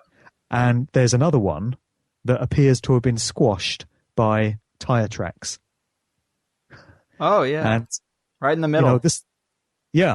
The symbolic connotations of that are pretty amazing when you come to realize that George Martin became the producer of the Beatles, and when you factor in this theory that Paul McCartney was killed in a road crash, in a car crash, and you have one of the Beatles seemingly squashed by tire tracks.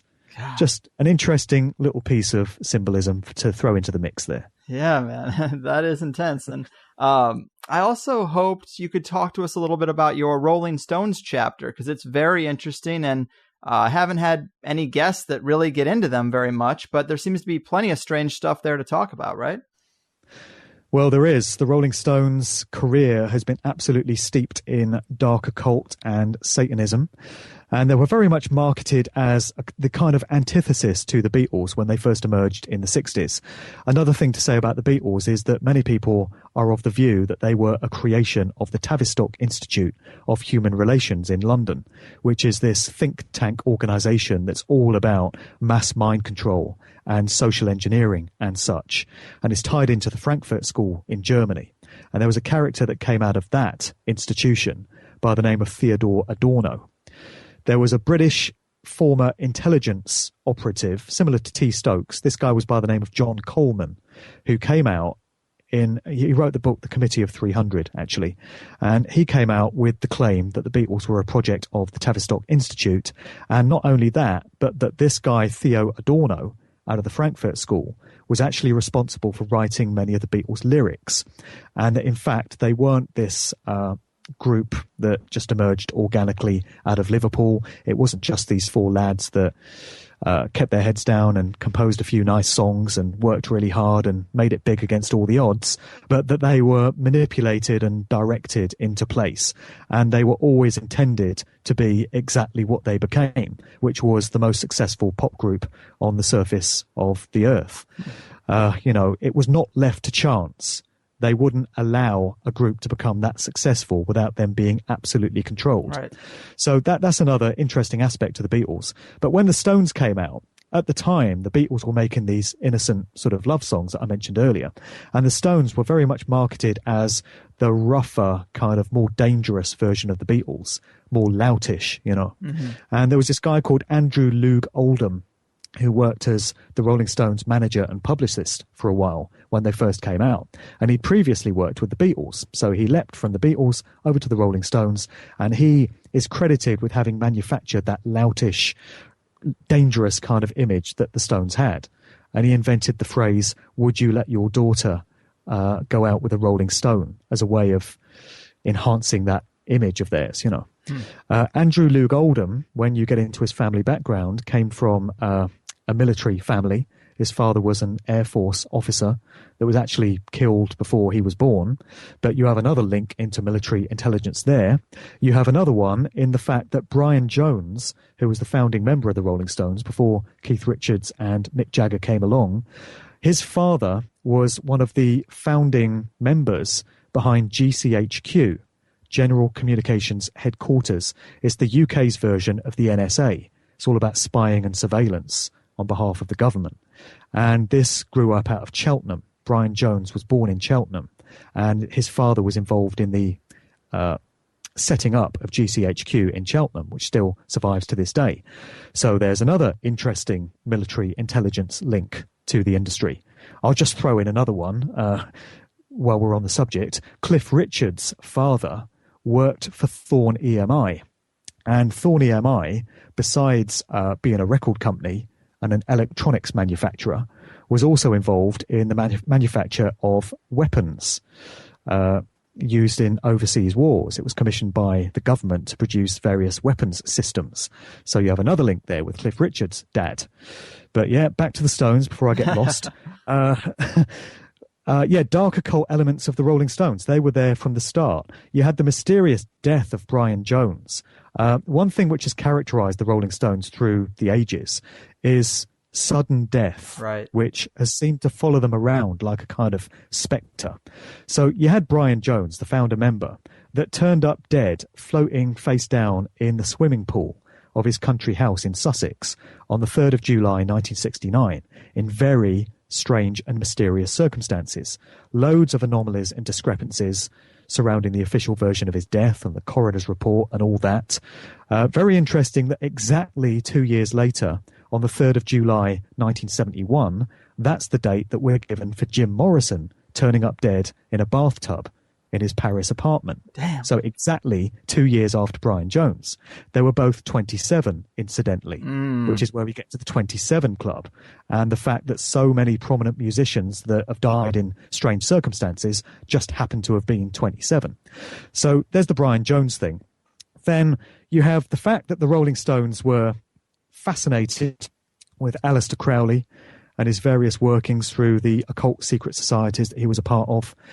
They had a very close relationship with Kenneth Anger, a satanic filmmaker who himself was fascinated with Crowley. He was closely linked to Anton LaVey of the Church of Satan. There's also synchronistic connections into Charlie Manson and the Manson family and the church, the Process Church, which is also detailed in the book. More synchronistic links there. The Rolling Stones put out some quite interesting records in the 60s. They had the album Their Satanic Majesty's Request, and on the sleeve you've got Mick Jagger sitting there in a wizard's hat with a crescent moon and a star on it, and then you've got a depiction of the planet Saturn in blood red hovering overhead, which is kind of interesting when you understand that Satanism is very much linked with the worship of the planet Saturn and the dark influences that it has. You've got the Rolling Stones track Sympathy for the Devil, of course, which kind of speaks for itself. And then the sudden death thing comes calling again at this concert that they did in 1969 at the Altamont racetrack in California, up there near San Francisco. And it was this concert where down at the front of the stage, security was being done by Hell's Angels. And it seems to have fitted the overall brooding, menacing kind of atmosphere of that day, because there are many people that were there, witnesses and fellow performers. Grace Slick of Jefferson Airplane made some comments about this particular event afterwards, saying that right from the start, it just seemed to be very dark and there was this very unsettling atmosphere about the concert. And what happened was there was this 18-year-old kid by the name of Meredith Hunter who was stabbed to death right in front of the group as they performed in front of the stage at this festival. And the whole thing was captured on film. Just happened to be somebody filming it. And the person that was filming it was a young, aspiring filmmaker by the name of George Lucas. Wow. You may have heard of him. He went on to do a little thing called Star Wars and various other things. But George Lucas was present at that event and committed it to celluloid. And then one more aspect of sudden death came very recently in 2014 when Mick Jagger's girlfriend, a model and actress by the name of Lorenz Scott, was discovered dead in her apartment, and it was written off as a suicide. And this was despite the fact that she was highly wealthy, had a very successful career, and just the night before had hosted a dinner party for friends. And then the next day she turns up dead, hung by a scarf, and we're told that she committed suicide. You know, maybe the dinner party didn't go too well and she was a bit down, but does that sound like someone that would just commit suicide? So that's Mick Jagger's girlfriend. She was 49 years of age. And so throughout the Stones' history, you've got all these strange deaths and all this dark occultic activity, and it all links back into Crowley and Satanism and Kenneth Anger. Kenneth Anger produced two famous short films. One was called Invocation of My Demon Brother, which starred Mick Jagger, and Mick Jagger provided the soundtrack to that. And his most famous one was called Lucifer Rising. And the Rolling Stones were heavily connected to that as well. And Jimmy Page of Led Zeppelin produced one of the soundtracks to that movie.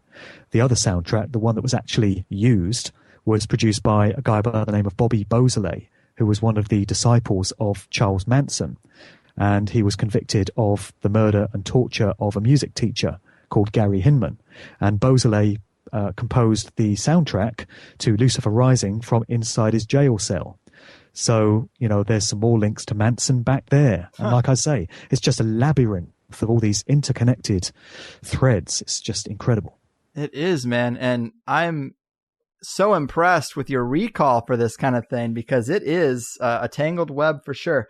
And you had mentioned the 27 Club. Everybody kind of knows that a lot of famous musicians, actors die at the age of 27. Do you think this is a creepy coincidence or something deeper, more perhaps ritualistic? Having got this far into my research into what goes on in the world and the true nature of reality, I've come to conclude that there's no such thing as coincidence, especially when it keeps on cropping up time and time and time again. It's incredible the amount of people that are prepared to write off all these strange occurrences as just coincidence when the odds are actually billions to one. You know, I mean, what are the odds of the Queen just happening to knight all these people that later turn out to be paedophiles? You know, people make excuses still. It's incredible, and say, oh, she probably didn't know and it wasn't her fault and maybe the background checks just failed. You know, time and time and time again at incredible odds. So, no, these things go way beyond coincidence. And the 27 Club has been well documented. There's loads of videos about it on YouTube and there's loads of blogs about it.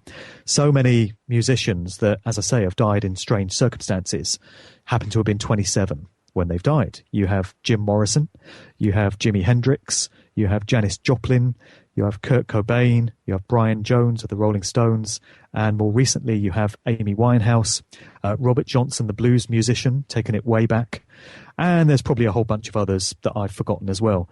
But in one of the chapters of the book, I dedicate a big section to looking into some of the strange circumstances and discrepancies surrounding many of these artists. We have Jim Morrison. Many people think that Jim Morrison may have faked his own death. We get this with a lot of artists. A lot of hip-hop fans seem to think that Tupac in some way faked his own death. You get that with Elvis Presley. Original generation Elvis fans seem to think that he slinked off to Cuba somewhere and is hanging out on an island with Tupac serving cocktails, you know. We get it with a lot of artists. We've had it recently with David Bowie. A lot of people seem to think that David Bowie's death may be some kind of hoax and that what they're really doing is retiring the public persona. And then they themselves, the flesh and blood individual, are just slinking off into the background to live out their final years outside of the public spotlight. I mean, who knows? Again, it's something that I can't prove either way, but it's something that people might like to consider. So, yeah, Jim Morrison turned up dead in a bathtub in Paris. A strange element of that is that he was found with a smile etched onto his face. And there was no autopsy. His body was quickly rushed off who knows where, and nothing more was heard of it. Jimi Hendrix, the official version there is that he asphyxiated on his own vomit after going on a bit of a bender. But many researchers into what happened with Jimi Hendrix will tell you that he was murdered by his manager, a guy by the name of Michael Jeffrey. And the coroner that was doing the post-mortem on Hendrix's body has spoken about the fact that his lungs were absolutely saturated in red wine. And what appears to have happened was he had bottle after bottle of red wine forcibly poured down his throat to the point that he drowned on it. Something that didn't come through in the official story, but there's a lot of evidence to suggest that that's actually what happened, and that Michael Jeffrey was the guy that caused it. And then Jeffrey himself was killed in 1974 in a plane crash. And many people would say that's karma coming a knocking. Then we get John Lennon, officially shot by Mark David Chapman, supposed to be this deranged fan that just decided to do away with him. But when you get into the story of Lennon, you could be there for days as well. Mark Chapman was almost certainly a Manchurian candidate-style MK-Ultra assassin, mind-controlled to do the job, or at least to appear to do the job. Because there's also a very strong school of thought that Lennon was actually shot by the doorman on the Dakota building that night, a guy by the name of Jose Perdomo, who was a long-time CIA asset and assassin.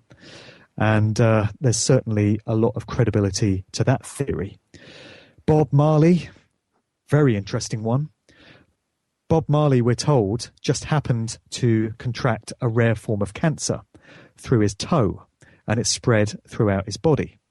But there's a story that I relate in the book that, again, many other researchers have come forward with, and there was an assassination attempt on Bob Marley in 1976 after he played this famous concert that was designed to kind of unite the warring political factions in Jamaica at the time. And it was sponsored by, the Jamaican government. that were trying to bring this kind of unity among the people. But the CIA were down in Jamaica at that time, and the last thing they wanted was unity and stability, because they were down there to stir the whole thing up and just, go about their regular business. And it's said that the CIA were behind this assassination attempt on Bob Marley when his house was shot up one night, and he was presumably expected to die in this hail of bullets, along with all the other people that were in the house. And he famously survived that attack. And he went out and did a concert the next day, and people were amazed that he would be back on the scene so quickly. And when he was interviewed at the time, and they said, "My God, aren't you shaken up by what happened to you?" He made a brilliant comment, which was, "The people that are trying to make this world worse never take a day off. How can I?" That's just brilliant.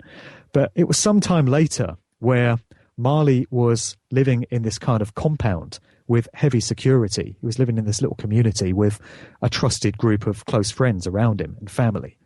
And he got a visit to this compound by this guy who said that he was a filmmaker and that he wanted to do a documentary on Marley, and that he'd brought him a present as a kind of gesture of appreciation. And the present was a pair of boots. And depending on who you speak to, it was either a pair of football boots, because Bob Marley loved to play football, soccer, or it was a pair of cowboy boots, but most commonly it's the football boots. And it said that when he put the boot on, the first boot, he yelped out in pain. And on closer examination of the boot, there was a copper wire protruding out of the toe section that had pierced his toe. And we remember now that we're told that Bob Marley died years later from this form of cancer that had spread through his toe. And so there's a very strong suggestion there that he would have contracted this through that copper wire piercing his toe, and who knows what it could have been laced with. And guess who the individual that brought those boots onto the camp was, this filmmaker?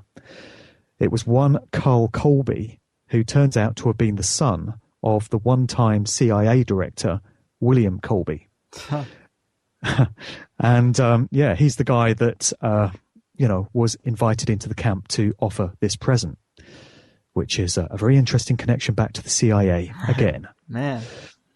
So, I mentioned that. And I also go into Amy Winehouse, Michael Jackson.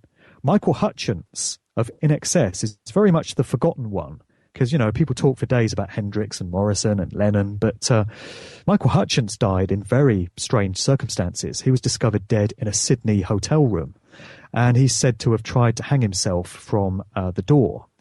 And we were told initially that it was some kind of weird sex game gone wrong, that he was into auto-asphyxiation, which is where you bring yourself almost to the point of death by suffocating yourself, but you pull yourself back right at the last minute. And it's said to produce this incredible sexual high that some people get addicted to. And we were asked to believe that that's why Michael Hutchence turned up dead. But then again, you get into the finer detail of it, and you have witnesses from the hotel where he was discovered dead that talk about hearing a commotion going on, bumping and loud noises and stuff. You get the fact that he had a broken hand. The autopsy revealed that he had a broken hand. I mean, how the hell do you hang yourself with a broken hand? And then you get into all the links with Bob Geldof, Saint Bob, as he's been presented to us in the UK for so many years. The guy behind Band Aid and Live Aid and the former lead singer of the Boomtown Rats. There's rather more to know about the true nature of Bob Geldof, I would suggest, than we're told. And Bob Geldof was in a relationship with Paula Yates, who was a television presenter in the UK. For many years, they had, I think it was 3 daughters together. And then they split up, and Paula Yates took up with Michael Hutchence and got into a relationship with him. And they had a daughter together, Tiger Lily. And it's known that Hutchence and Geldof never got on. Presumably, they argued over his relationship with Paula Yates.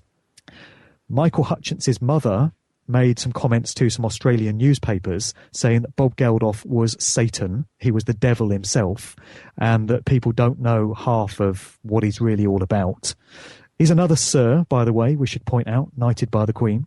Of course. And immediately after Hutchence's death, No, I'm sorry. I'm getting my timelines garbled. Paula Yates later, I think it was 2000. So it's 3 years after Michael Hutchence, also just happened to turn up dead. And we're told that it was an overdose, an accidental overdose. And so by this point, Tiger Lily, both her parents had been killed. And Bob Geldof then filed to, get custody of this little girl, despite the fact that he wasn't genetically linked to her in any way.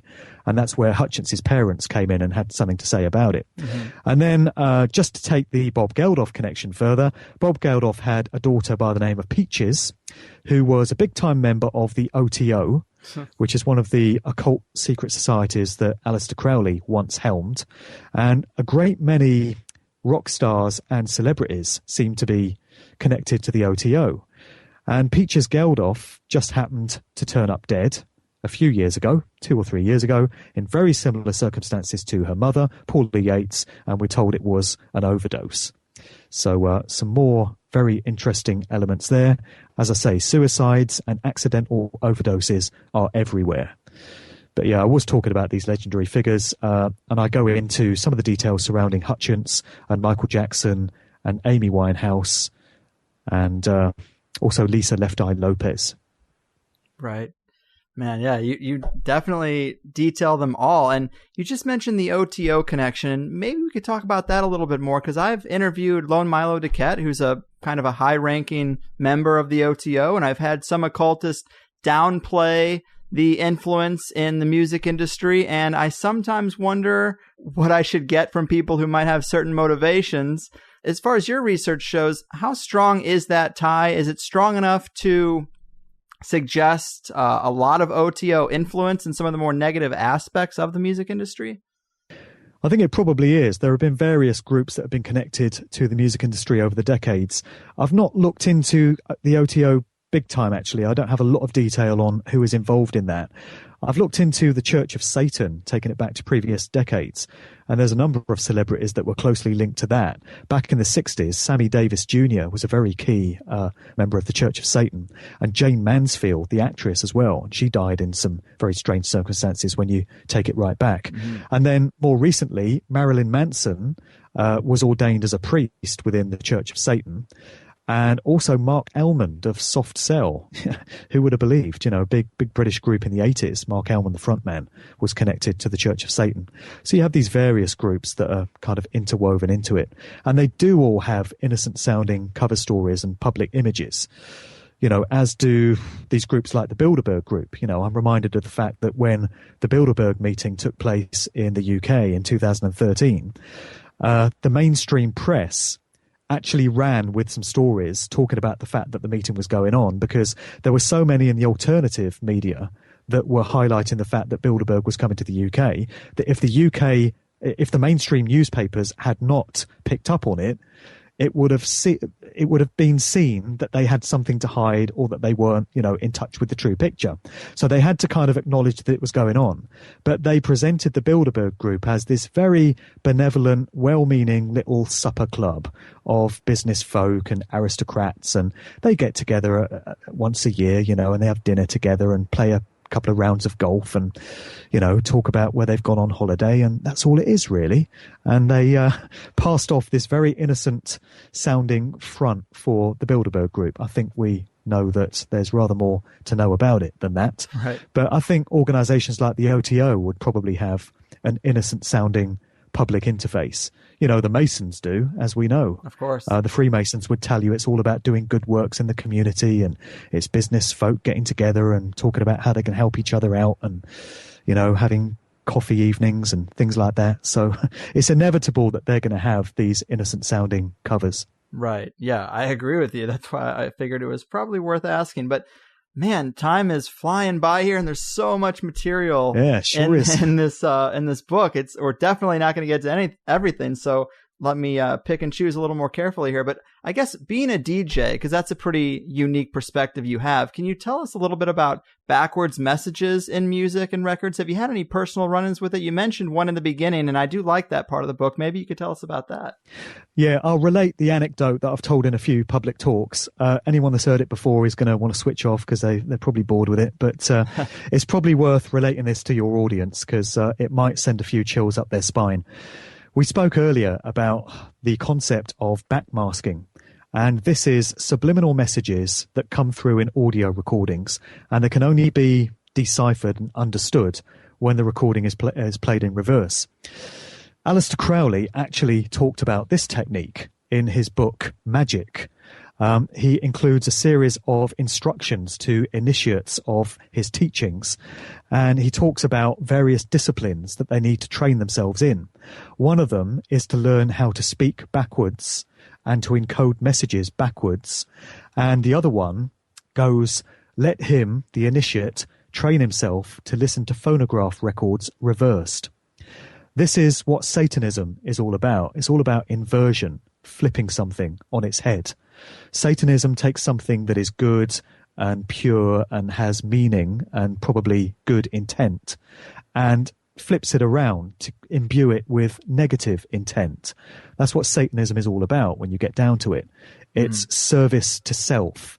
It's the exact antithesis to what many would call the Christ consciousness, which is this component within ourselves which is attached to higher levels of consciousness and the recognition that we're individuated units of consciousness, of creation.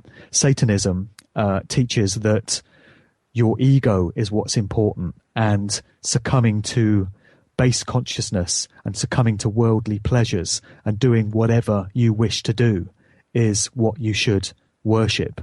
That's the origin of the phrase, do what thou wilt, should be the whole of the law, which basically means do whatever you want, don't worry about the consequence to others, don't worry about the effect that your behaviors will have on other people. It's all about you. So that's Satanism. And it's all about inversion. And so they do things like invert crosses. And when it comes to audio recordings, they invert those as well and put them backwards. And it's a technique that has cropped up from time to time in prominent music records. Led Zeppelin's Stairway to Heaven is a record which contains backwards subliminal messages, and quite famously so. If you go on Led Zeppelin's Wikipedia entry, it actually talks about this in the section on Stairway to Heaven, and it actually acknowledges the fact that there are said to be subliminal messages within that song. And you can try it for yourself. You can reverse this section where the lyrics go, if there's a bustle in your hedgerow, don't be alarmed now. It's just a spring clean for the May Queen. When you flip that phrase around, you get words to the effect of, here's to my sweet Satan, and other references to Satan. And as I say, you can try it yourself. And again, skeptics can write it off and say, you can hear anything you want to hear, but I know what it sounds like to me, and it sends a chill up my spine to hear that. The Beatles recordings are said to be absolutely chock-a-block with reverse messages in this way, and they've even admitted this. John Lennon in several interviews has said, yeah, you know, we've backmasked for years. There's loads of hidden messages in Beatles records if you know where to look for them. And I first came across this phenomenon on a TV show which was screened in 1990 here in the UK. It was called The Word, and it talked about the fact that this new record by Madonna, Justify My Love, is supposed to have backwards messages in it. And this sparked my attention immediately. And being young and stupid and naive, I thought, I've got to try this out for myself. And I'd just started working in a radio station at the time. And this was in the era of reel-to-reel tape still, before computers. So I thought, great, I've got the opportunity to dub this record down onto a reel of tape and play the tape backwards and see how it comes out. And so I did this at about 3 o'clock one morning, pitch black in this production studio. It's just me and the on-air presenter, because I used to live in the radio station at this time. I had no life. And so I played this reel of tape back. And there's a section where it's supposed to say, hear us, love us, Satan. That's what the TV show had said. And so I played this recording back, and that's exactly what it sounded like. And Justify My Love is a quite a dark track anyway, really. There's something unsettling about it. It's not a fluffy kind of fun Madonna record like many of her others. There's something going on there. And this, chilled me to the bone. I thought, my God, I've got to go and share this with somebody. So I went to fetch the presenter that was next door, and I said, can you come next door a minute? I've got to play you this. This is amazing. And I explained the story to him, and I said, wait till you hear this. Went to hit the play button on the tape, and there was nothing on the tape. It had completely disappeared. And I have no explanation for what happened there. But it was my own personal kind of induction into the world of backmasking, if you like. Then it goes even deeper, because there's a guy in Australia by the name of David Oates, and he's appeared as a guest on Jeff Rentz's radio show for about the last 20 years, which I only discovered recently. And he gets into reverse speech therapy. And he's a guy that had a dictation machine back in the 80s with some dictation on, some dialogue, and he accidentally dropped it in a toilet. And from that point on, the dictation machine would only play in reverse. And so he played it, and he had all this stuff coming out, which sounded like gibberish to start with. But then he realized that there were messages encoded in speech that, if you know what you're listening for, can actually speak to you, and you can actually decipher them. And he spent the last 30 years in this area of reverse speech therapy. There's a guy called John Kelly up in Canada that does the same thing. And he gets people to come in that have unresolved trauma and kind of issues in their life. And he gets them to speak about whatever they want to talk about, and he records it. Then he plays the recording backwards, and he's trained himself to listen for little phrases that come out only in reverse. And the idea is that the subconscious mind never lies, and the subconscious mind is where truth resides. So if you've got something on your mind or a deep, dark secret, you can conceal it in stuff that you say forwards because you choose not to put it into your speech, but it comes out in reverse speech, because the subconscious mind is where, this kind of inversion lies, and it's where all these truthful matters lie. And so you can actually get to the truth of an individual's situation by listening to them speak in reverse. David Oates talks about this. As I say, you can listen to him monthly on Rents, and John Kelly gets into it as well. And this adds a very fascinating new element to what is going on with these backwards audio recordings and all this satanic stuff that's going into these recordings. So it's either there because the music makers want to put a message there, and they've worked out what you have to say forwards to make it sound a certain way when it's played backwards, or it's coming out of the deep subconscious of these artists without them necessarily being aware of it. And you can only discover it when you listen to these records in reverse.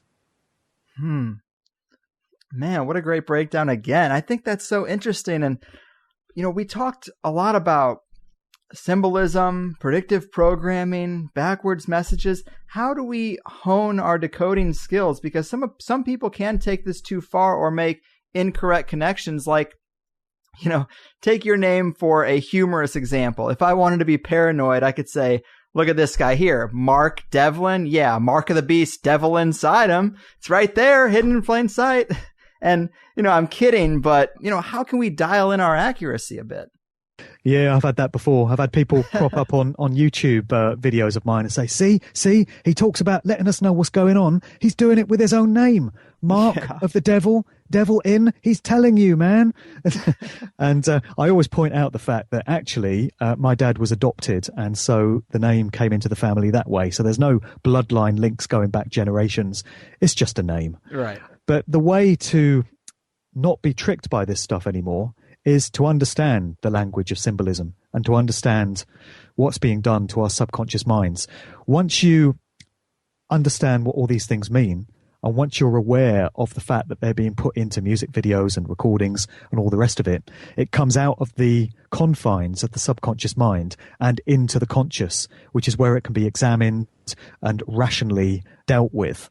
And the old tricks aren't going to work anymore. I always give the analogy of, if you've got a stage magician, David Copperfield, Siegfried and Roy, maybe, and they're doing some seemingly impossible trick where they manifest a tiger out of nowhere. And people in the audience are going, how the hell did they do that? They want you to think that they've just made a tiger appear. But of course, there's a rational explanation for what they've done. And occasionally you get stage magicians that break down how they do it. There's a guy in the UK called Darren Brown who has done a few TV specials, and he said, okay, this is how I did this particular trick. And so you go, oh, right, okay, I can see now how it was done. And so the next time you see that trick performed, you're never going to fall for the official version of it again, because you now know that it was all sleight of hand, or it was illusion, or the magician had you looking this way while he was doing something over here. And that's how it is with all this stuff that's going on. It's a case of people getting streetwise to it, getting informed, understanding the weaponization that's being used against them, really, because these symbols have been weaponized to hijack our subconscious minds and to get into our consent and our free will consciousness, as I was saying earlier, because they rely on that to be able to continue what they're doing. So my hope with the book is to get a large number of people familiar with the tactics that are used.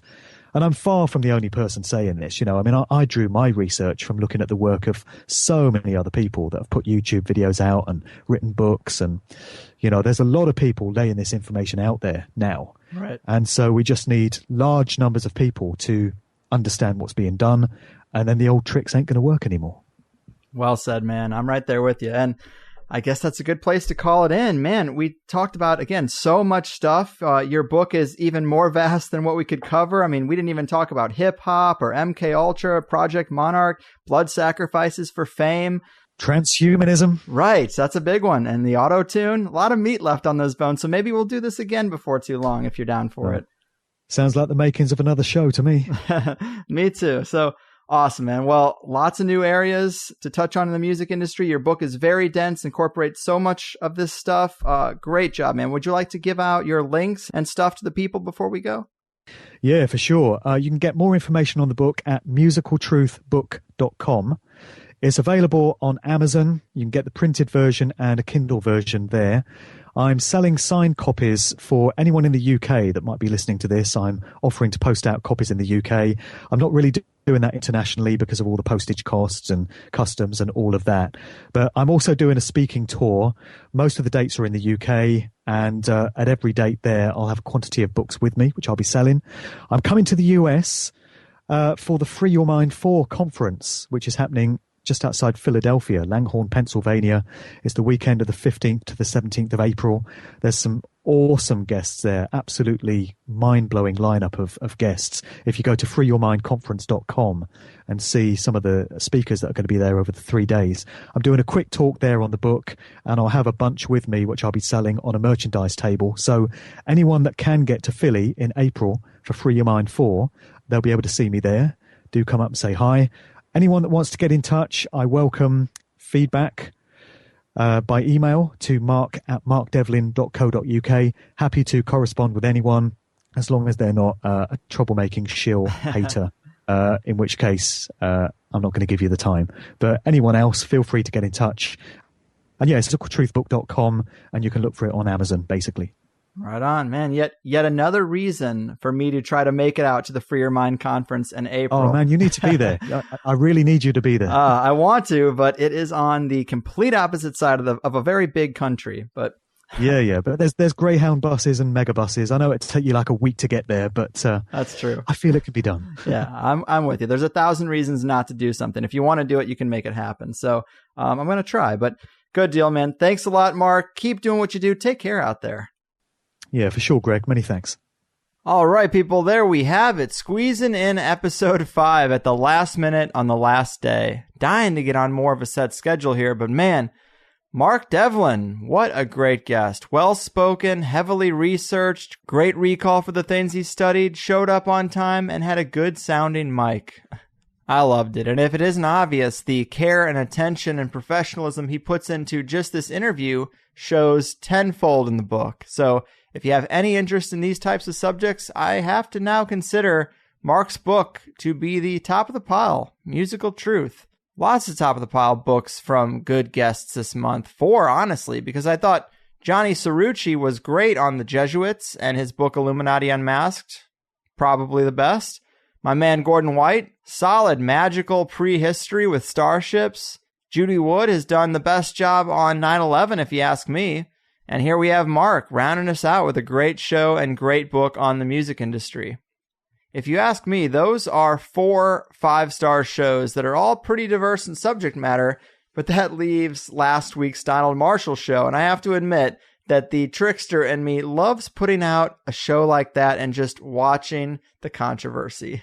But it's not like a prank. I mean, it did serve a purpose. It had been a couple of years, and he had been saying he had important disclosures. And now we know he wrote Rebecca Black's Friday, battled a spider horse, and smashed a woman's face into some stairs. Obviously important disclosures and useful information for people who are trying to find out what's really going on in this wild world. But that's it, I guess. You know, I did leave space in the beginning of this show for this month's Money Bomb winner, but no response yet. His name also happened to be Mark, in another stunning synchronicity. So Mark's out there, do check your email, but it was about $250, and I'm sure he's grateful for it. Remember to check out the Free Your Mind conference in April. I will go if I can, but if you're around that area, it is a great lineup. And of course, sign up for Plus. If you appreciate what I do and think THC stands apart from the crowd, why not get another hour of every show? I just recapped this month, and I think we did pretty solid. Today, of course, no exception. In the second hour, Mark got into Victims and Handlers, the Paul McCartney replacement conspiracy, and other interesting Beatles sagas. Also, the Rolling Stones and all the death that seems to follow them. And the 27 Club. Everybody's familiar with that vaguely, but we got into it a little deeper. Honestly, a lot more than that was talked about, but, you know, I do enough trying to convince you around here. I think if you like it, you like it. What I say in the last 5 minutes isn't going to be the deal breaker, I don't think. And, man, I guess the Tavistock Institute would be pretty disappointed in my sales pitch, but maybe this will help. I did mention better on-site streaming a few weeks ago and then stopped mentioning it because I had some issues getting it dialed in. But last week was the test, and now we are good. So if you have any issues getting the Plus show typically with the on-site streaming, it's now a much better option, much better experience. Of course, you can still download it and get it through your apps and all that good stuff, but I'm trying to constantly improve, as we all should be. Reflect on your weaknesses and crush them.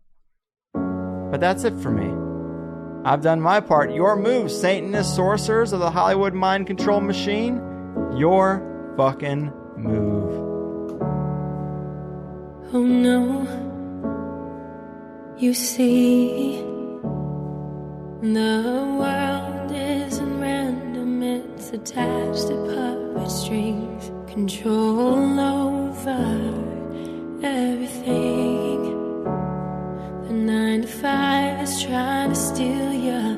Now don't that job seem silly? Hello, can you hear me? Or should I play back recordings from some spying agency? Wish we were younger and free. I'll be thankful when it's all exposed, the vast conspiracy. There's such a difference between us and the damn brush.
That's good and well.